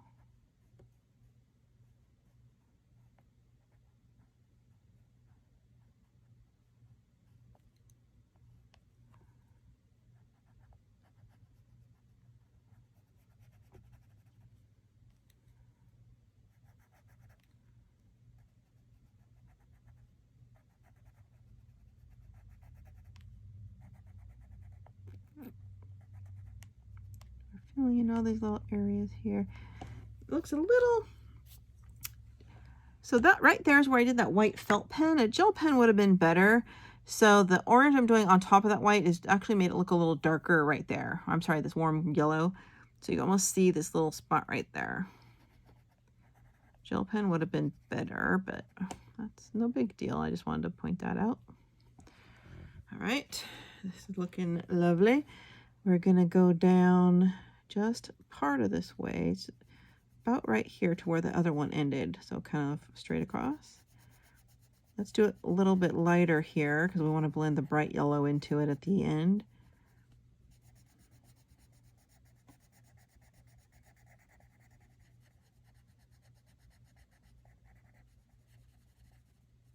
Gonna make it, all right. Let's do a little bit over here.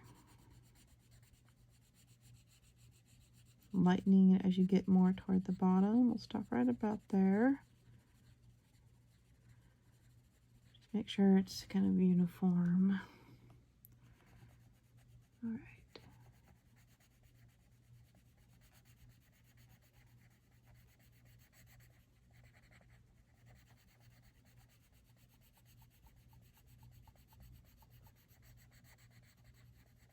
Okay, I kept being interrupted. I think for the palm trees, we will just do the olive as a solid color. So they're nice and dark green, as would be the case of these type of palm leaves. And really they're so small that putting in any browns or darker or lighter green, you're not really going to notice or see. So there's no reason not to do a solid color, no blending needed. And the solid dark is going to pop out nicely against the yellow and orange sky we're going to do. Whereas if we did a lighter green or some yellowish greens or too many, you know, blends, you're not going to see it as like a focal point when we do our sky, which we're about to do. All right, so I'm doing these nice and dark, and we also want them a lot darker than this really bright green hill we did. So you can see how you can see this green fairly well with the hill in the backdrop.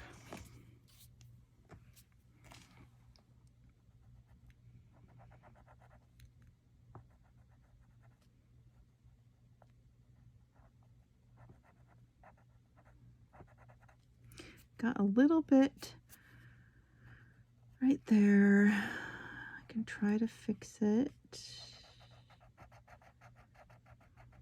And I'll show you one little trick I do. So I want this nice and sharp for very small areas like this.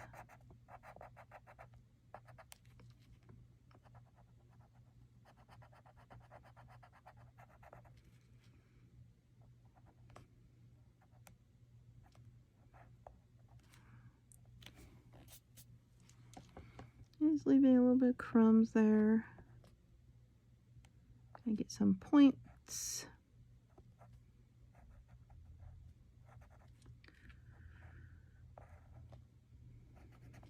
All right. I think we're done with that. What I want to show you is I have here, you can use, I have a few different white pens here. I have a Pitt Artist pen, which is, you know, a felt, and I have a Arteza gel pen. These might be not working because they're older. These have to be activated. Well, anyway, so what I want to try to do is take this Faber-Castell white, go over that green I got on the white area. See if we can cover that up a little. So when we do our yellow, it'll go over it better. The gel pen would work better I don't want to take the time to activate on camera my pens. See, oh yeah, I covered up most of it.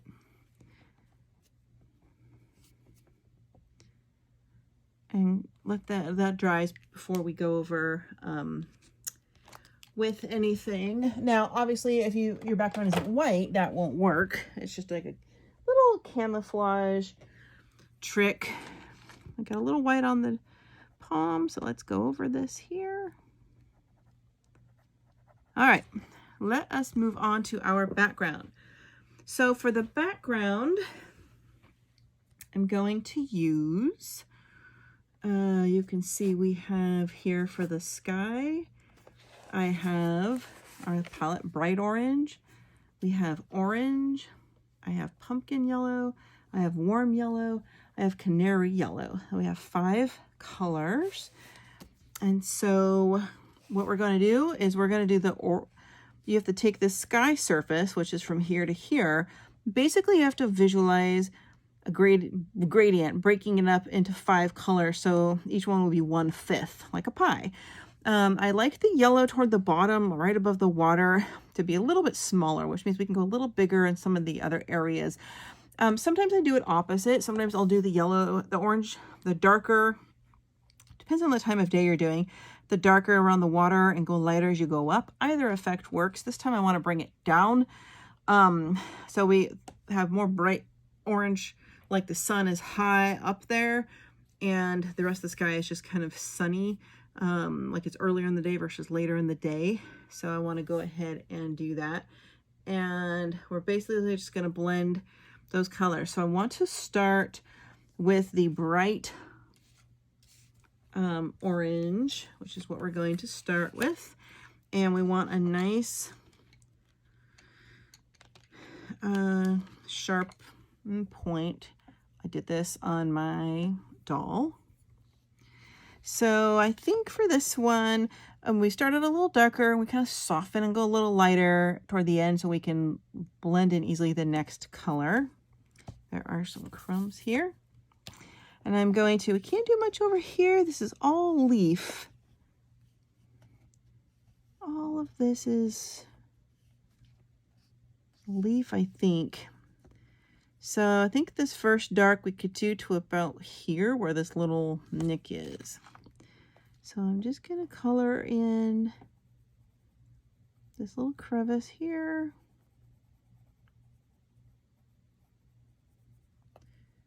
Above the bird.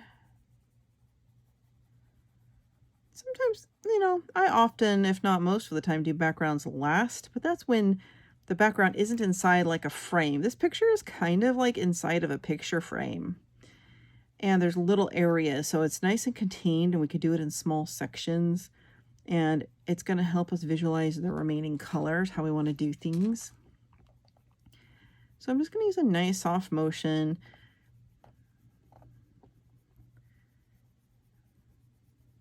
We'll build up a little layers here. I'm going to kind of just pull this down from the palm stalk. I'm going to go to about here, I think. So we're going to go around the bird. And we're doing it a little lighter, like a little bit heavier up here. A little lighter right here. So we can blend our other color into it. We want a nice, natural sort of soft transition point. And you'll see this will come together. It takes a little time. Go back up here. Let's darken it a little more just around the top so it's clear that this first color is its own color.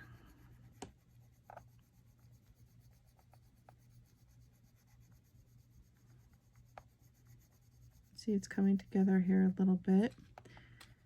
I'm going to bring this down over here. So we really need to go a little bit under the bird as well. Don't have to get any orange on him. Doesn't have to be perfect. In this case, this palm stalk is higher, so we're almost going all the way to the palm stalk, but leave it very light right there. And we're just going to bring it kind of evenly across. So it all kind of ends in the same area. All right, so right here we want to do a very light feather touch, so you're barely putting a little bit of this orange on the page. The softer it is, as it kind of fades away from that color and the color kind of comes to a stop, it'll make a more smoother transition. And we want the darker portion to kind of all kind of stop in the same area. I will be taking my other orange and going back up here a little, the next orange. All right, let's go up here.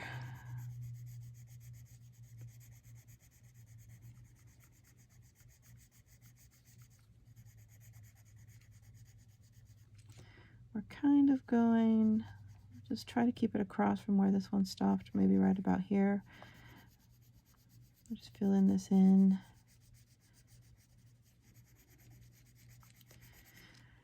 This is, you know, I don't do areas that are too much bigger than this in pencil for a background. It's just so time consuming. This is about the right size for a pencil background.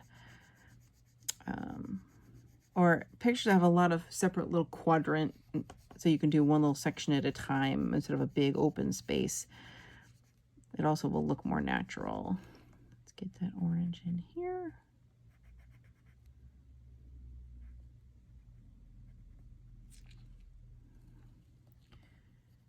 All right, I think I'm going to soften it up right here. I want to darken it up here a little.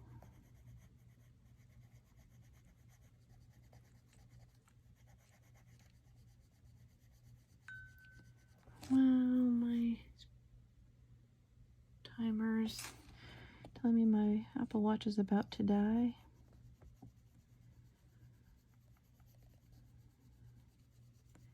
So, a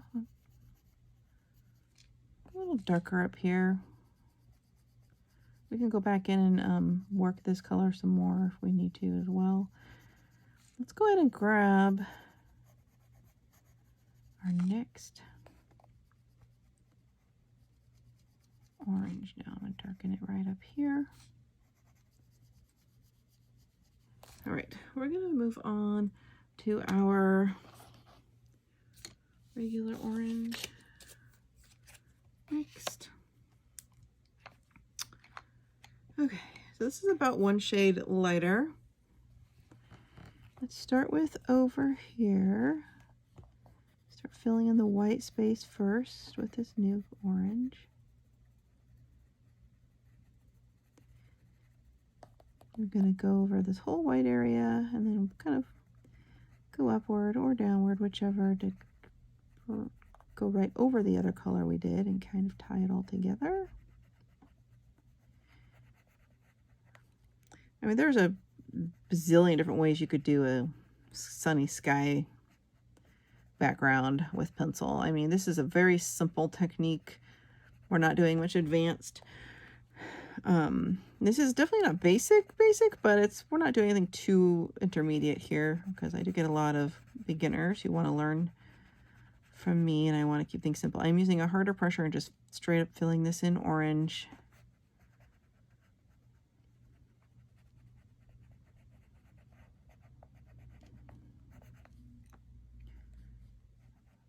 We can kind of then gauge how that is if we need to. So what I want to do, I want to switch back to the bright orange now that I've gauged it, and put in a little darker up here so we see that next transition better. So we can darken this with our first original color. That way we can tell you want it darker the closer it would be like up to the sun, or more orange, let's just say, not actually darker. Okay, that's good. Sorry, my hand's on there.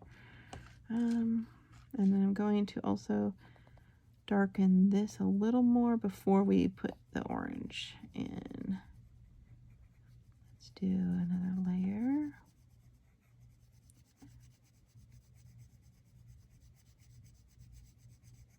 Still taking layers, you can tell.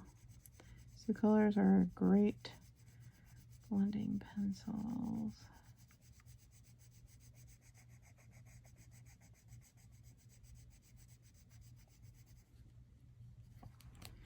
All right, and then we'll just add a little of this color so we can blend right over. All right, let's go back to the orange. And I'm gonna start down here. We're just basically gonna use pressure, and we're gonna blend right over this color. I do start at the bottom when I'm filling in the white going up, just so I can see if the colors are too close together. I might want to darken my top one, which is what I did over here. And that way I can judge better. So yes, I might want to,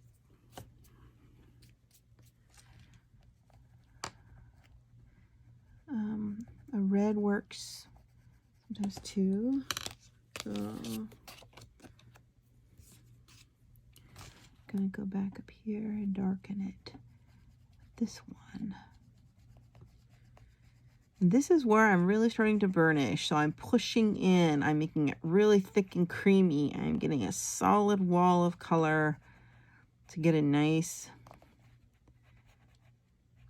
background. Got a little on the bird's head, but we know how to fix that. I'm doing little tiny areas, not big strokes or zigzags or anything. All right, good. Let's go back.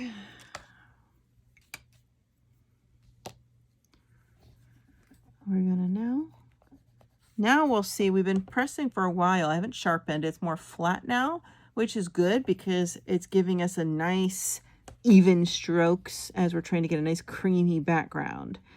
You only really want it to fine point when you start, when it's up against an edge or in a small tight area like we did over there by that leaf. So now the flat is actually good. I'm going back over both colors. My hand is cramping, but I'm doing it very hard as you can muster, to where you see more and more crumbs from the wax. And we're getting a nice, creamy, solid color. Good. Oof, shake my hand out there a little.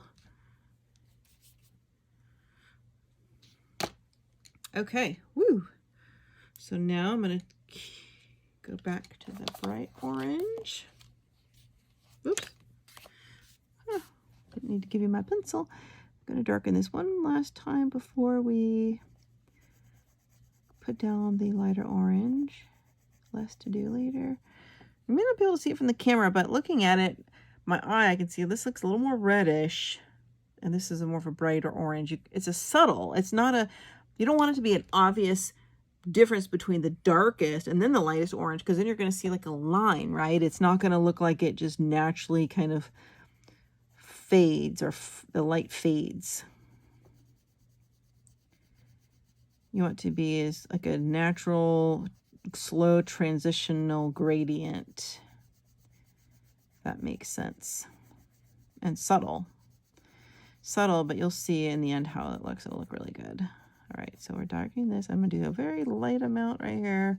Very light, barely getting the white on the page.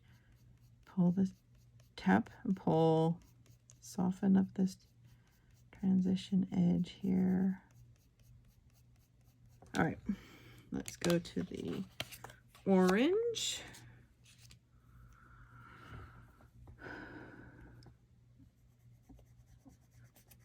And I'm going to fill on the bottom, like I mentioned before. Get that white covered. And start blending over the other. Hard pressure. You can't do this with all pencils. SOUCOLORs are like Prismas. They're probably even waxier. They really are a smush. It kind of smushes and makes a nice, like a Play-Doh, squishy kind of a feeling when you really get in there and start burnishing and rubbing things together. There we go. Now I'm going straight up over this other color all the way to the top. Also, it warms up. I mean, just like any wax, it warms with the pressure of the friction, and it blends better when you start burnishing with pressure like that. gets a nice creamy background. They do an even better job than Prismas, in my opinion. Very close, very similar, a little bit of difference, but you know, for a $40 pet set of 180 pencils, you really can't go wrong. I love them, and I don't like a lot of budget pencils. The Starjoy Golds are the other amazing budget pencils. Not quite as much my favorite because I'm not as familiar with them as these ones. I've only used them a few times, but very impressive. All right. Okay. Grab this orange here. Now we are ready for our next color, almost. The next color is going to be a pumpkin yellow. However, we can't, I mean, we can. So we have 3 colors left. We want to assume the yellow is going to be about where this smaller palm tree's frond is, or whatever, like go straight across. So right there. So then we want basically, that's going to leave 2 more colors to go from here to here, halfway each. This orange we can bring a little bit down. I mean, theoretically, you could start the next shade of orange under this perfect divider, or you can bring down the orange and blend in the next orange, which can look nice as well. But that's a bigger space, so I think we're gonna do the blend. So we're gonna keep with our orange a little longer. I'm actually ready for a sharpen. Using my dull because it works the best for really sharp points.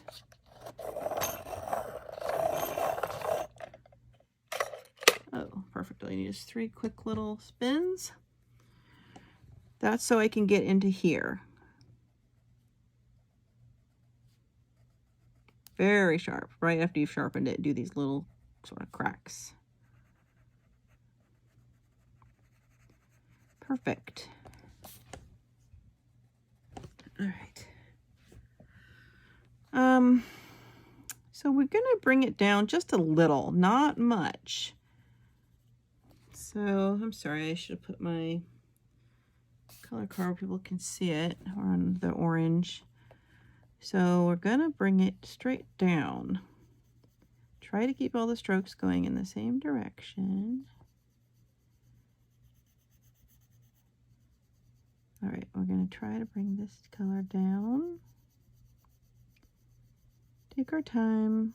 We want this to be a nice, smooth transitionary for the next orange color. I'm going to darken it right around the frond here. A little bit up here. I did go the wrong direction, so it does make a different pattern, so you don't want to do that too often. And since this kind of goes down and cuts into that other area, we're really going to start it here. We don't need to go all the way down here because that will be a different color. All right.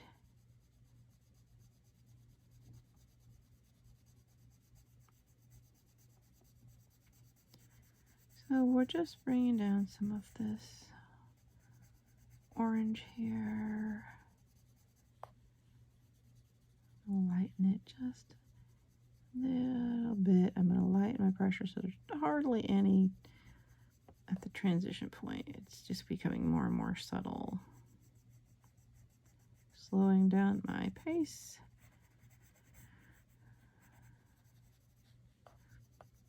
Can darken it a little bit right up here. Just make sure it's even all the way across. And let's do the same over here. Try to keep it somewhat uniform. Doesn't have to be exact. Light isn't exactly an exact science all the time. Gonna lighten that up a little. Let's bring this down over here. Just a little color. We're putting in another orange, so I'm not too worried about getting too much in there. It's not fully ending in the same space because we want to transition, so let's darken it right here. Try to get it kind of uniform here across. All right.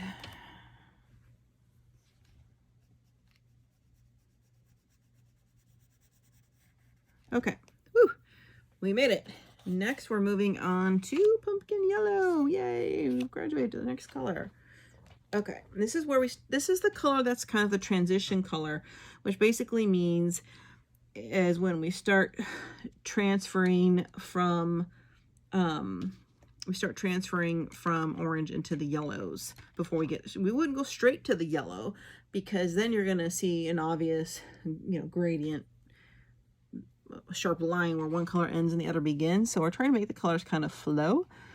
So since this is a smaller area, I'm going to work over here, and we can safely go, I think, to the end here is how far we're going to go, and then across. So let's just fill this in. I have a nice sharp point, so I'm going to go here first before it dulls between the two little birds. You see, we're already getting into some different yellowish orange. The color's different.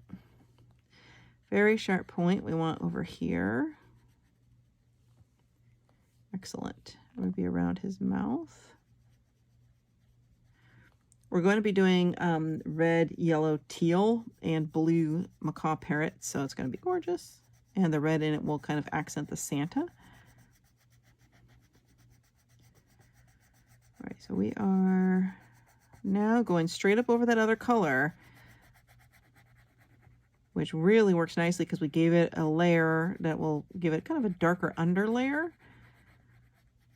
And that's how you get that nice creamy transition from the darker to a little bit lighter, by doing a halfway lighter color, then going back over it with the lighter. So it's very subtle. Like I can almost see there kind of where it goes into the other color layer underneath, but it makes it look more like a natural, like if you look in the sky, right, you're not gonna see a solid flat color. It's kind of dimensional. So let's do the same here. We want to color this in straight around. Let's get the whole area.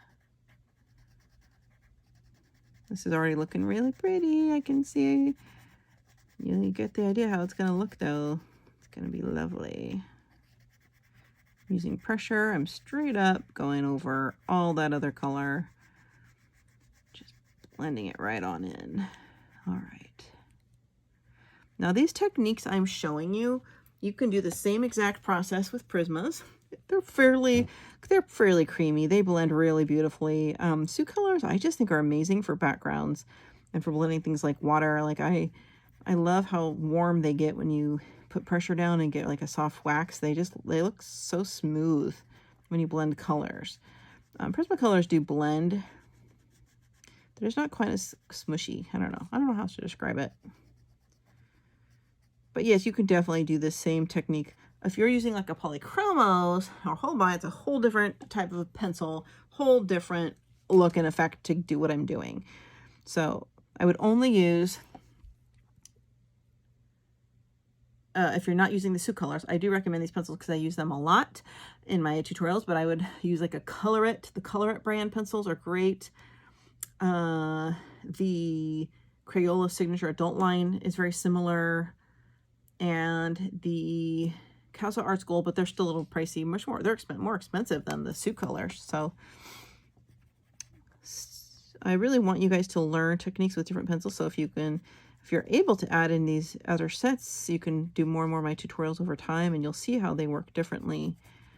But yeah, the SOUCOLOR 180 set are my favorite. So that looks lovely. You can see that now. If you look here, you can see you see the orange transitions, kind of more natural though. It's just looking like a really pretty background and tropical sunset. Okay, so we're gonna do the same over here. In this case, because the other orange ended here, because we had this leaf that went down, but we're wanting to go this low as far as these birds went. So just imagine a visible line, hop over the mountain right about here. That's probably about where we want to go. All right, let's first start filling in this area.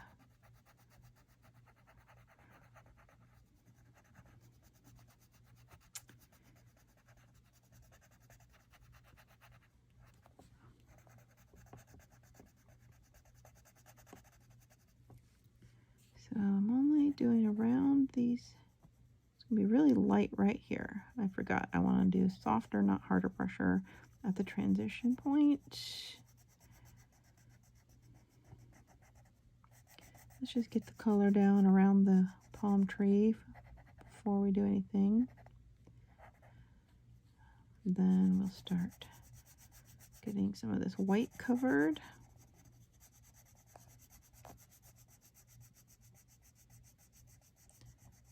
See, I don't move my hand, I just stretch out my fingers. My wrist and my hand are in the same place. I'm just kind of doing like, keeping my pencil flat. I'm not lifting the pencil off the paper. I'm moving the pencil around uniformly, but I'm not lifting it off the paper. So that gives it the most natural, smoothest flow and change. All right, so now I lifted it because we're going to go in there. I'm going to soften it right around here, but we're going to get in there and do that really dark. All right, so let's start here. This is where we're going to start pressuring the paper. And if you get any like hand crampy kind of a scenario, it's all right. Believe it or not, your hand will get stronger over time, just like building any muscle. Just shake it a little. Try to keep going up and down in one direction and do little areas at a time. Don't do the longer strokes when you're doing this kind of burnishing. You want to do only little bits, like, you know, ½ an inch area at a time. Kind of just circle it around in that area until you get everything. Let's get the crumbs off. Now my pencil's getting pretty flat, but that's okay because we're trying to blend everything. We need it almost a little flatter. If it was too pointy, we wouldn't get that buttery smooth blend. So the flatness that your pencil is taking on is a good thing.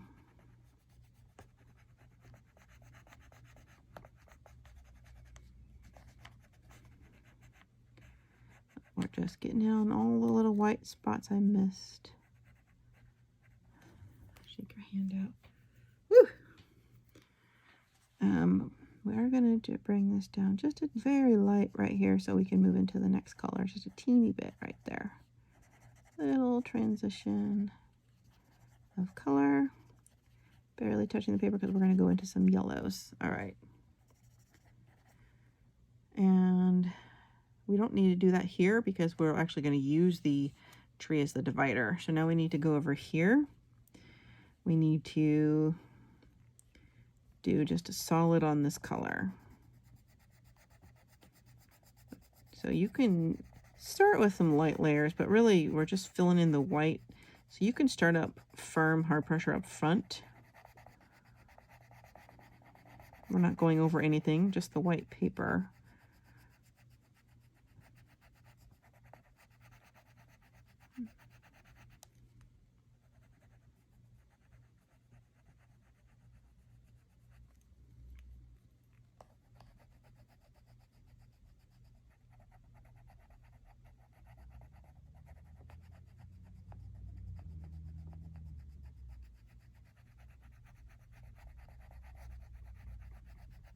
All right, this looks pretty lovely. So we're lucky here too, because these leaves here work as a nice transition point as well. And in fact, since we can't do as much yellow over here, because you see the beach is lower here than here, I don't want to go, I don't want to go all the way down quite as low. We're just going to go down a teeny bit with this color because I want to be able to show a little yellow. We're not going to be able to show much though because the yellow comes lower. So we're just putting in a little smudgy of it. A little bit, just a little. All right, we're about to move into the next color. Make sure it looks nice and creamy everywhere you look. You can fix this more later if needed. We're going to move in to the warm yellow. The warm yellow. We have two colors left. We want that brightest yellow at the bottom. So we're going to only fill up half the space, maybe a little more than half, like to there with the warm yellow. And here we're not blending into any orange. Here we are. We're going to try to get this small area because I have a nice sharp point right now. Just broke a little.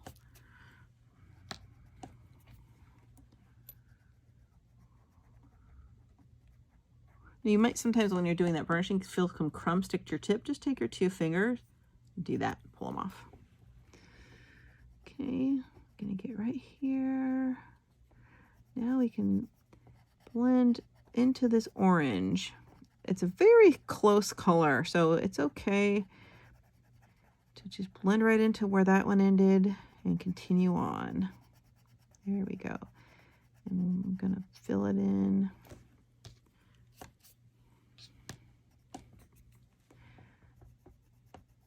Careful you don't catch much of the green from the palm, because you might end up getting some of those crumbs and rubbing some green into your sky. I just did that by accident right there.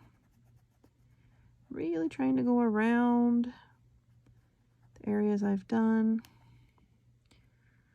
We can go all the way into this quadrant here, just a little.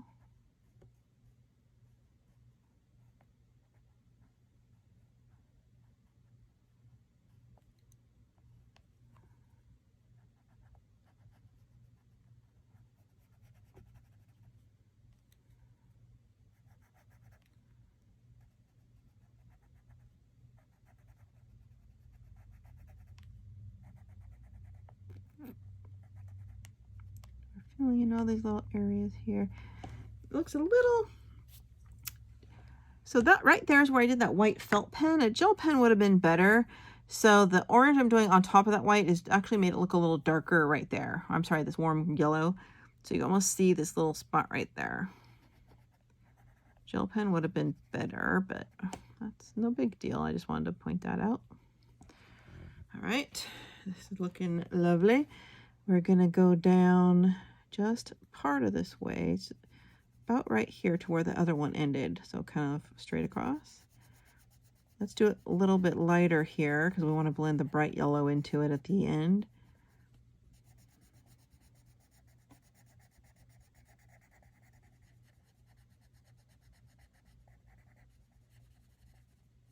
Can make it, all right. Let's do a little bit over here. Lightening it as you get more toward the bottom. We'll stop right about there. Just make sure it's kind of uniform. All right.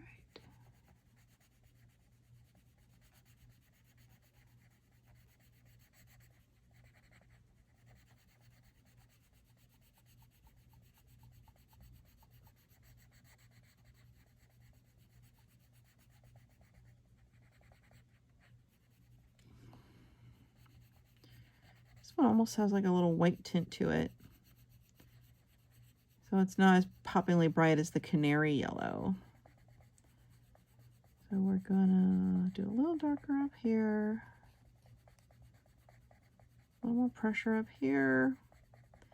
Just make sure it's kind of all stopping that transition in the same spot as we lighten it. Lighten it more right around here. I'm going to show you, just so I can see where I need to adjust. I'm going to show you, let's bring a little bit of this down very lightly, almost where you can't even see it. Not going all the way. Now I want to,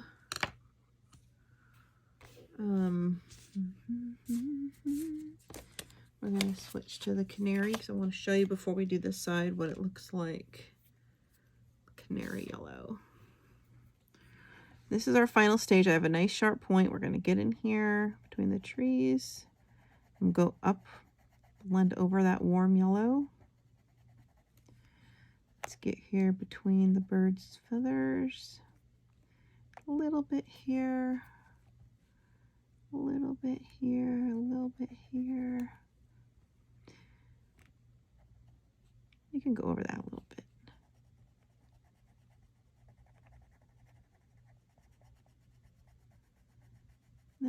go up, blend into that other yellow. You see the difference? This is like my bright sunny sky yellow.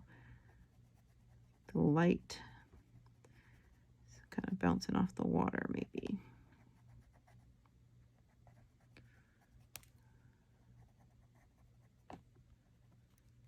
That looks gorgeous. Let's do over here. You can also go from the top to the bottom. I like to fill in the white space first and then go to the transition line. Then pull down or go up, whichever. They blend so well. I mean, it doesn't have to be that exact. I do try to keep things a nice soft transition. This is where you're gonna get a lot more crumbs when you're doing this harder final blend. So I keep my makeup brush in the right hand for my crumbs. Because your pencil warms up as you're blending too. That's why it produces more crumbs from the friction. Okay, we have one center section left. Beautiful. Here we go. Gonna get into here, right above the water.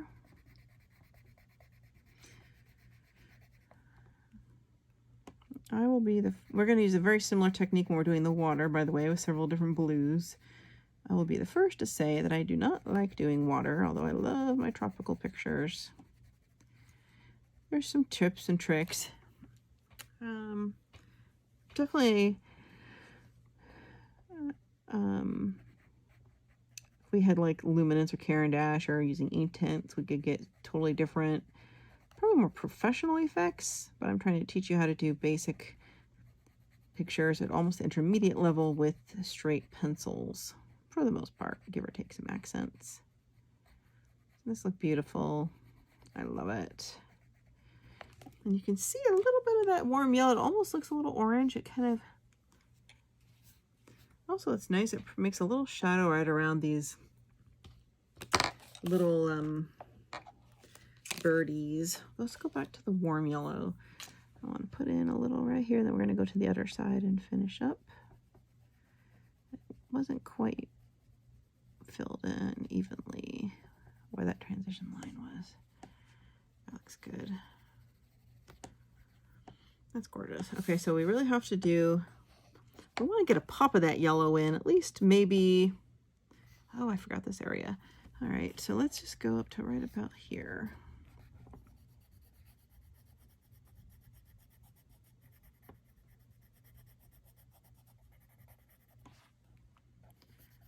And soften that transition line again. Don't need much. We can go right to our Canary yellow. And let's first get here between the flower while it has a little sharpness less. It's gotten pretty flat, but I can angle it and I can get the tip into this little cracks here. Wait till you see how gorgeous the parrots are going to look with the reds and the blues. It's going to look beautiful. Beautiful. Makes me miss Hawaii. Kauai, my favorite island. All right, we're really going to rub this all in here. About time for my other break here in a minute.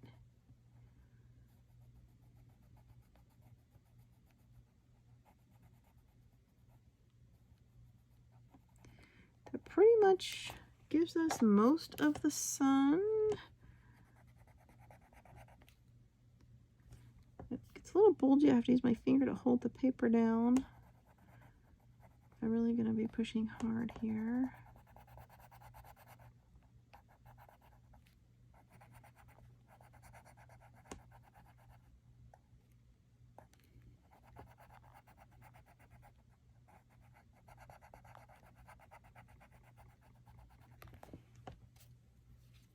Might need another sharpen by now, but since we're at the end, I think I can get away without it. Getting at that final creamy blend here. Just lovely, lovely, lovely. I think the sand. This is all sand back here. It's hard to tell what's what sometimes. Now there are times when I do skies like this, and if it's a night sky, I'll do glittery effects and sparkles and things. I want to give a quick stab. Not sure I'm committing yet, but a quick stab at the blender.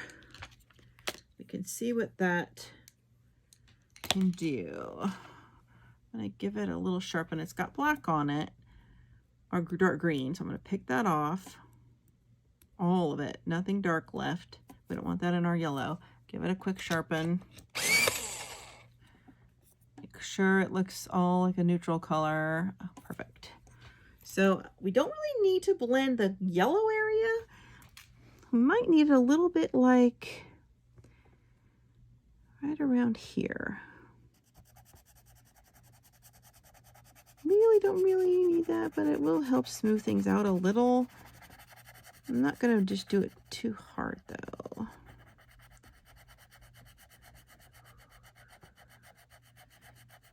And I'm holding it down flat because the point kind of fades as soon as you start pushing. So I'm holding it kind of upright and flat so we can get it nice and smoothly blended evenly. It's making crumbs, so just ignore that. Let's get over here and do this area.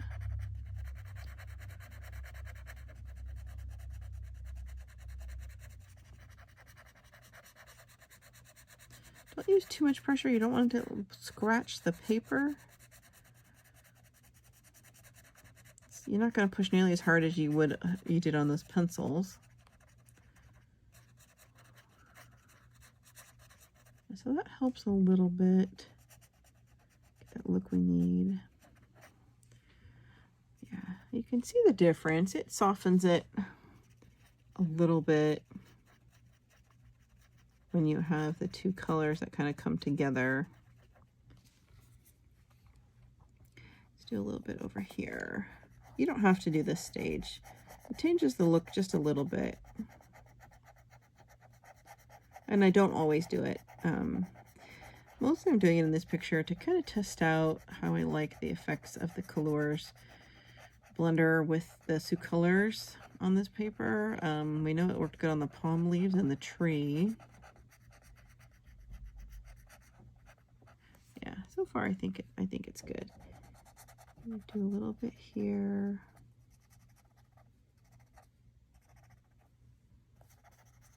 We're about done. We're going to move on to the parrots.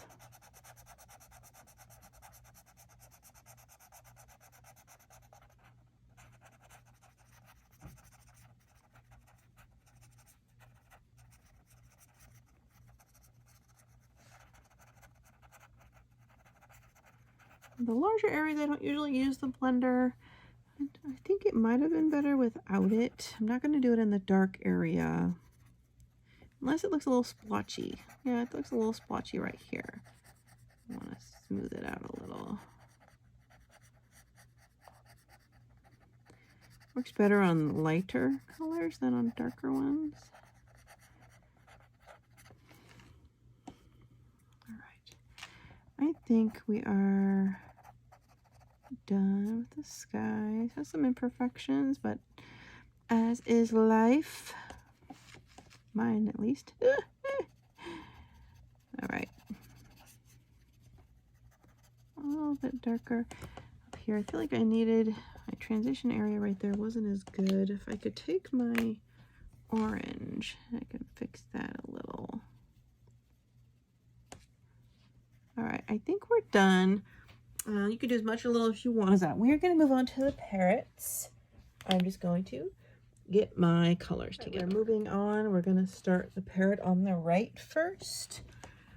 You see here the color I have, which continues on the back. But we're going to do Canary yellow, bright orange yellow, cochineal red, bright red, Dodger blue, and cyan, and shallow yellow. So I'm not sure where I'm going to need the shallow yellow. So let's just start. We're going to start out with the reds. We're trying to do kind of a rainbowy gradient effect. I have a picture of a parrot that kind of inspired me. No idea how it's going to turn out, but we'll give it a shot. So we're going to start with this red. I don't want to do much darker reds because we're going to be doing Santa in the darker reds, and I want Santa to pop. So these reds are a little more strawberry, I guess. So we're going to go the chenille red. And what we're going to do is we're going to break down his feathers in little sections.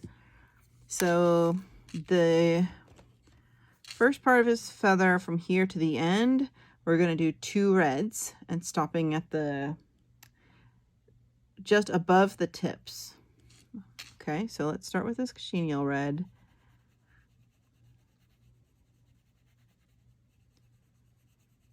I mean, we could make a nice boring solid 1 or 2 color parrot, but I want a bright rainbow macaw parrot. I've always loved them, and they know they bite, and I've known people that have had them and they're amazing, but they bite and they have really big messes in their bird cages.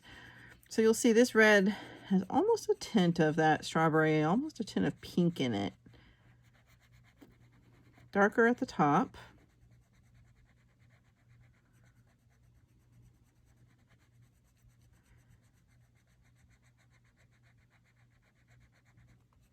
Lighter pressure as we get halfway down and stop about halfway. Okay, pretty simple. Bright red. I want to, this time we're not going to start in the bottom. We're going to blend over and down. I'm going to blend right over where we stopped. There's not a huge difference in these colors. This one's a little more milky, a little more strawberry-ish. I'm going to real quick grab my other red again, darken this up. Okay, still in the bright red. And I'm going to go almost to the, not quite to the tips. I think I want, well, yeah, I want to wingtip him. We're lightening the color at the tips. And I want to put in a little bit of, shoot, I think I want to use, I didn't get it. No, I don't want to do that. Yeah, so let's not go all the way down. I'm thinking of an effect I want, how I can create this effect I'm looking for. Let's switch to the bright orange yellow. I'm going to do the tips in that yellow. See if that works. I should have lightened my red though before I did that. It's a pretty harsh transition to go from this strawberry red to the orange. The natural birds I've seen have it, but it's harder to create that effect. So we can always go back over it if we don't like it. Tipping it a little orange, blending it a little orange at the base right over this sort of red we had right there. If that makes sense. Get any areas here. So then I think I want to go, I think we'll go then to, we're going to continue this color into the next set of feathers. Part of the way down.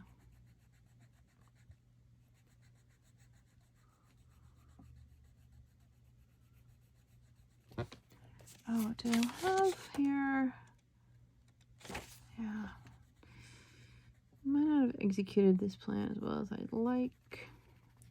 I want to use that canary, but see, it's so close to the sun, I realized, but that's okay because we're going to be putting in blue. Let's blend in the canary to the tips of just this layer of feathers, the base.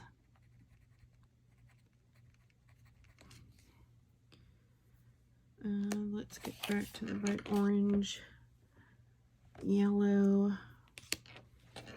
Ah, my pencil's rolling off my table. I want to get this one back up here. Darken that up a little. That's a little better. Then we'll switch back to the canary yellow.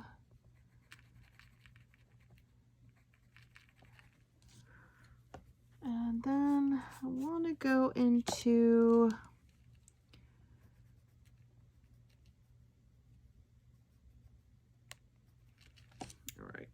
we're gonna next go into, I think we'll go into the Dodger blue.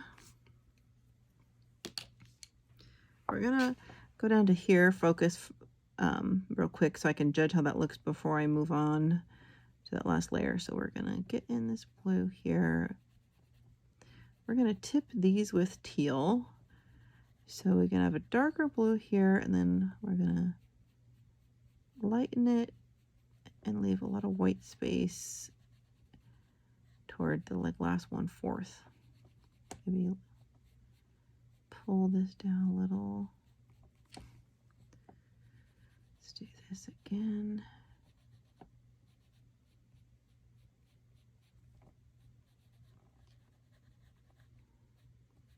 Okay. Let's do the cyan. This is kind of an experiment. This is different than how I usually do my parrots, so we will see how this turns out. We're gonna blend the cyan into the blue all the way. All the way down, up. Let's do a straight up blend. Crumb right there. I don't want that on my yellow. Right there on the front part. We're using the firm pressure. Getting this in here.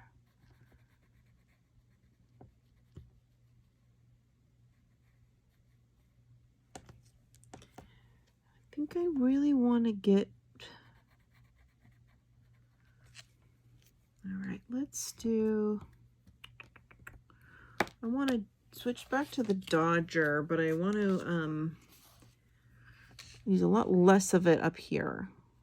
Mostly we want the turquoise up here, or I'm sorry, the cyan.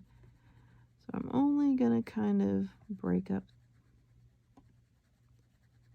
the little gradient color here. I'm gonna pull the color down a little.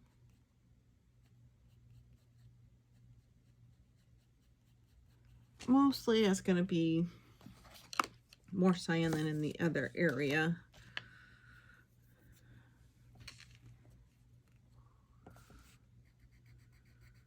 So it stands out a lot more. Using a real hard pressure now to blend these in. This one we can do almost entirely in cyan. Let's ignore this centerpiece here for a minute. I'm going to kind of wing this as I go because I hadn't thought really how I want to use the colors. Let's fix this here. Let's go back to the Dodger blue. I want to do this feather entirely in the blue. And we want to do it nice and dark. The nice blue.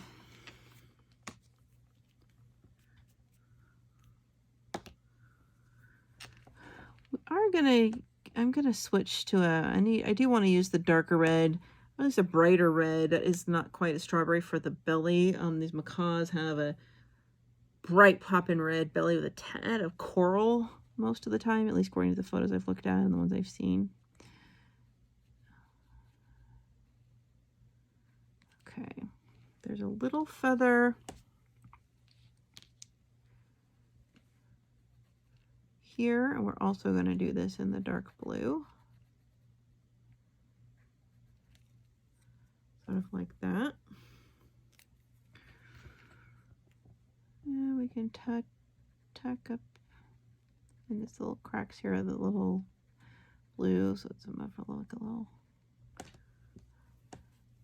shadow effect. Okay, go down over these lines here. There we go. Right here.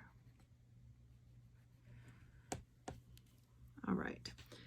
The face is mostly the hot red down the top, which will change to the cheek is kind of a grayish white. And then, well, of course, we have the black beak. The black beak can be tipped with white. So usually the under part is definitely black.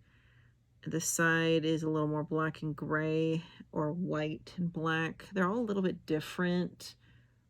So I think, now this is his other side of his wing up here. So we want to put in some of this color.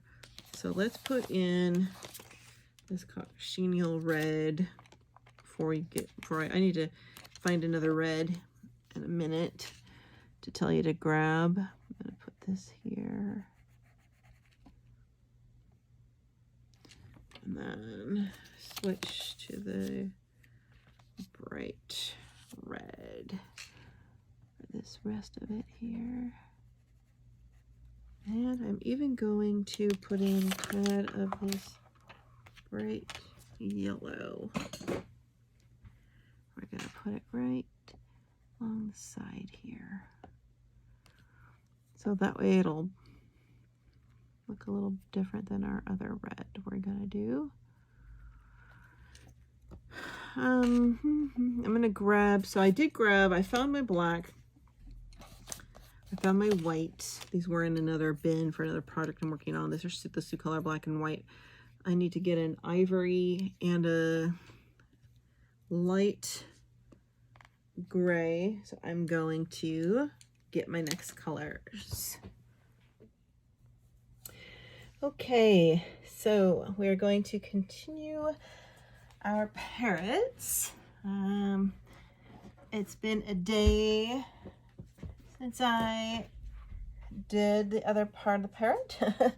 So I'm just going to continue where I left off here. So I did add a couple colors to the parrot. So the parrots, we had canary yellow, bright orange yellow, chenille red, bright red, dodger blue,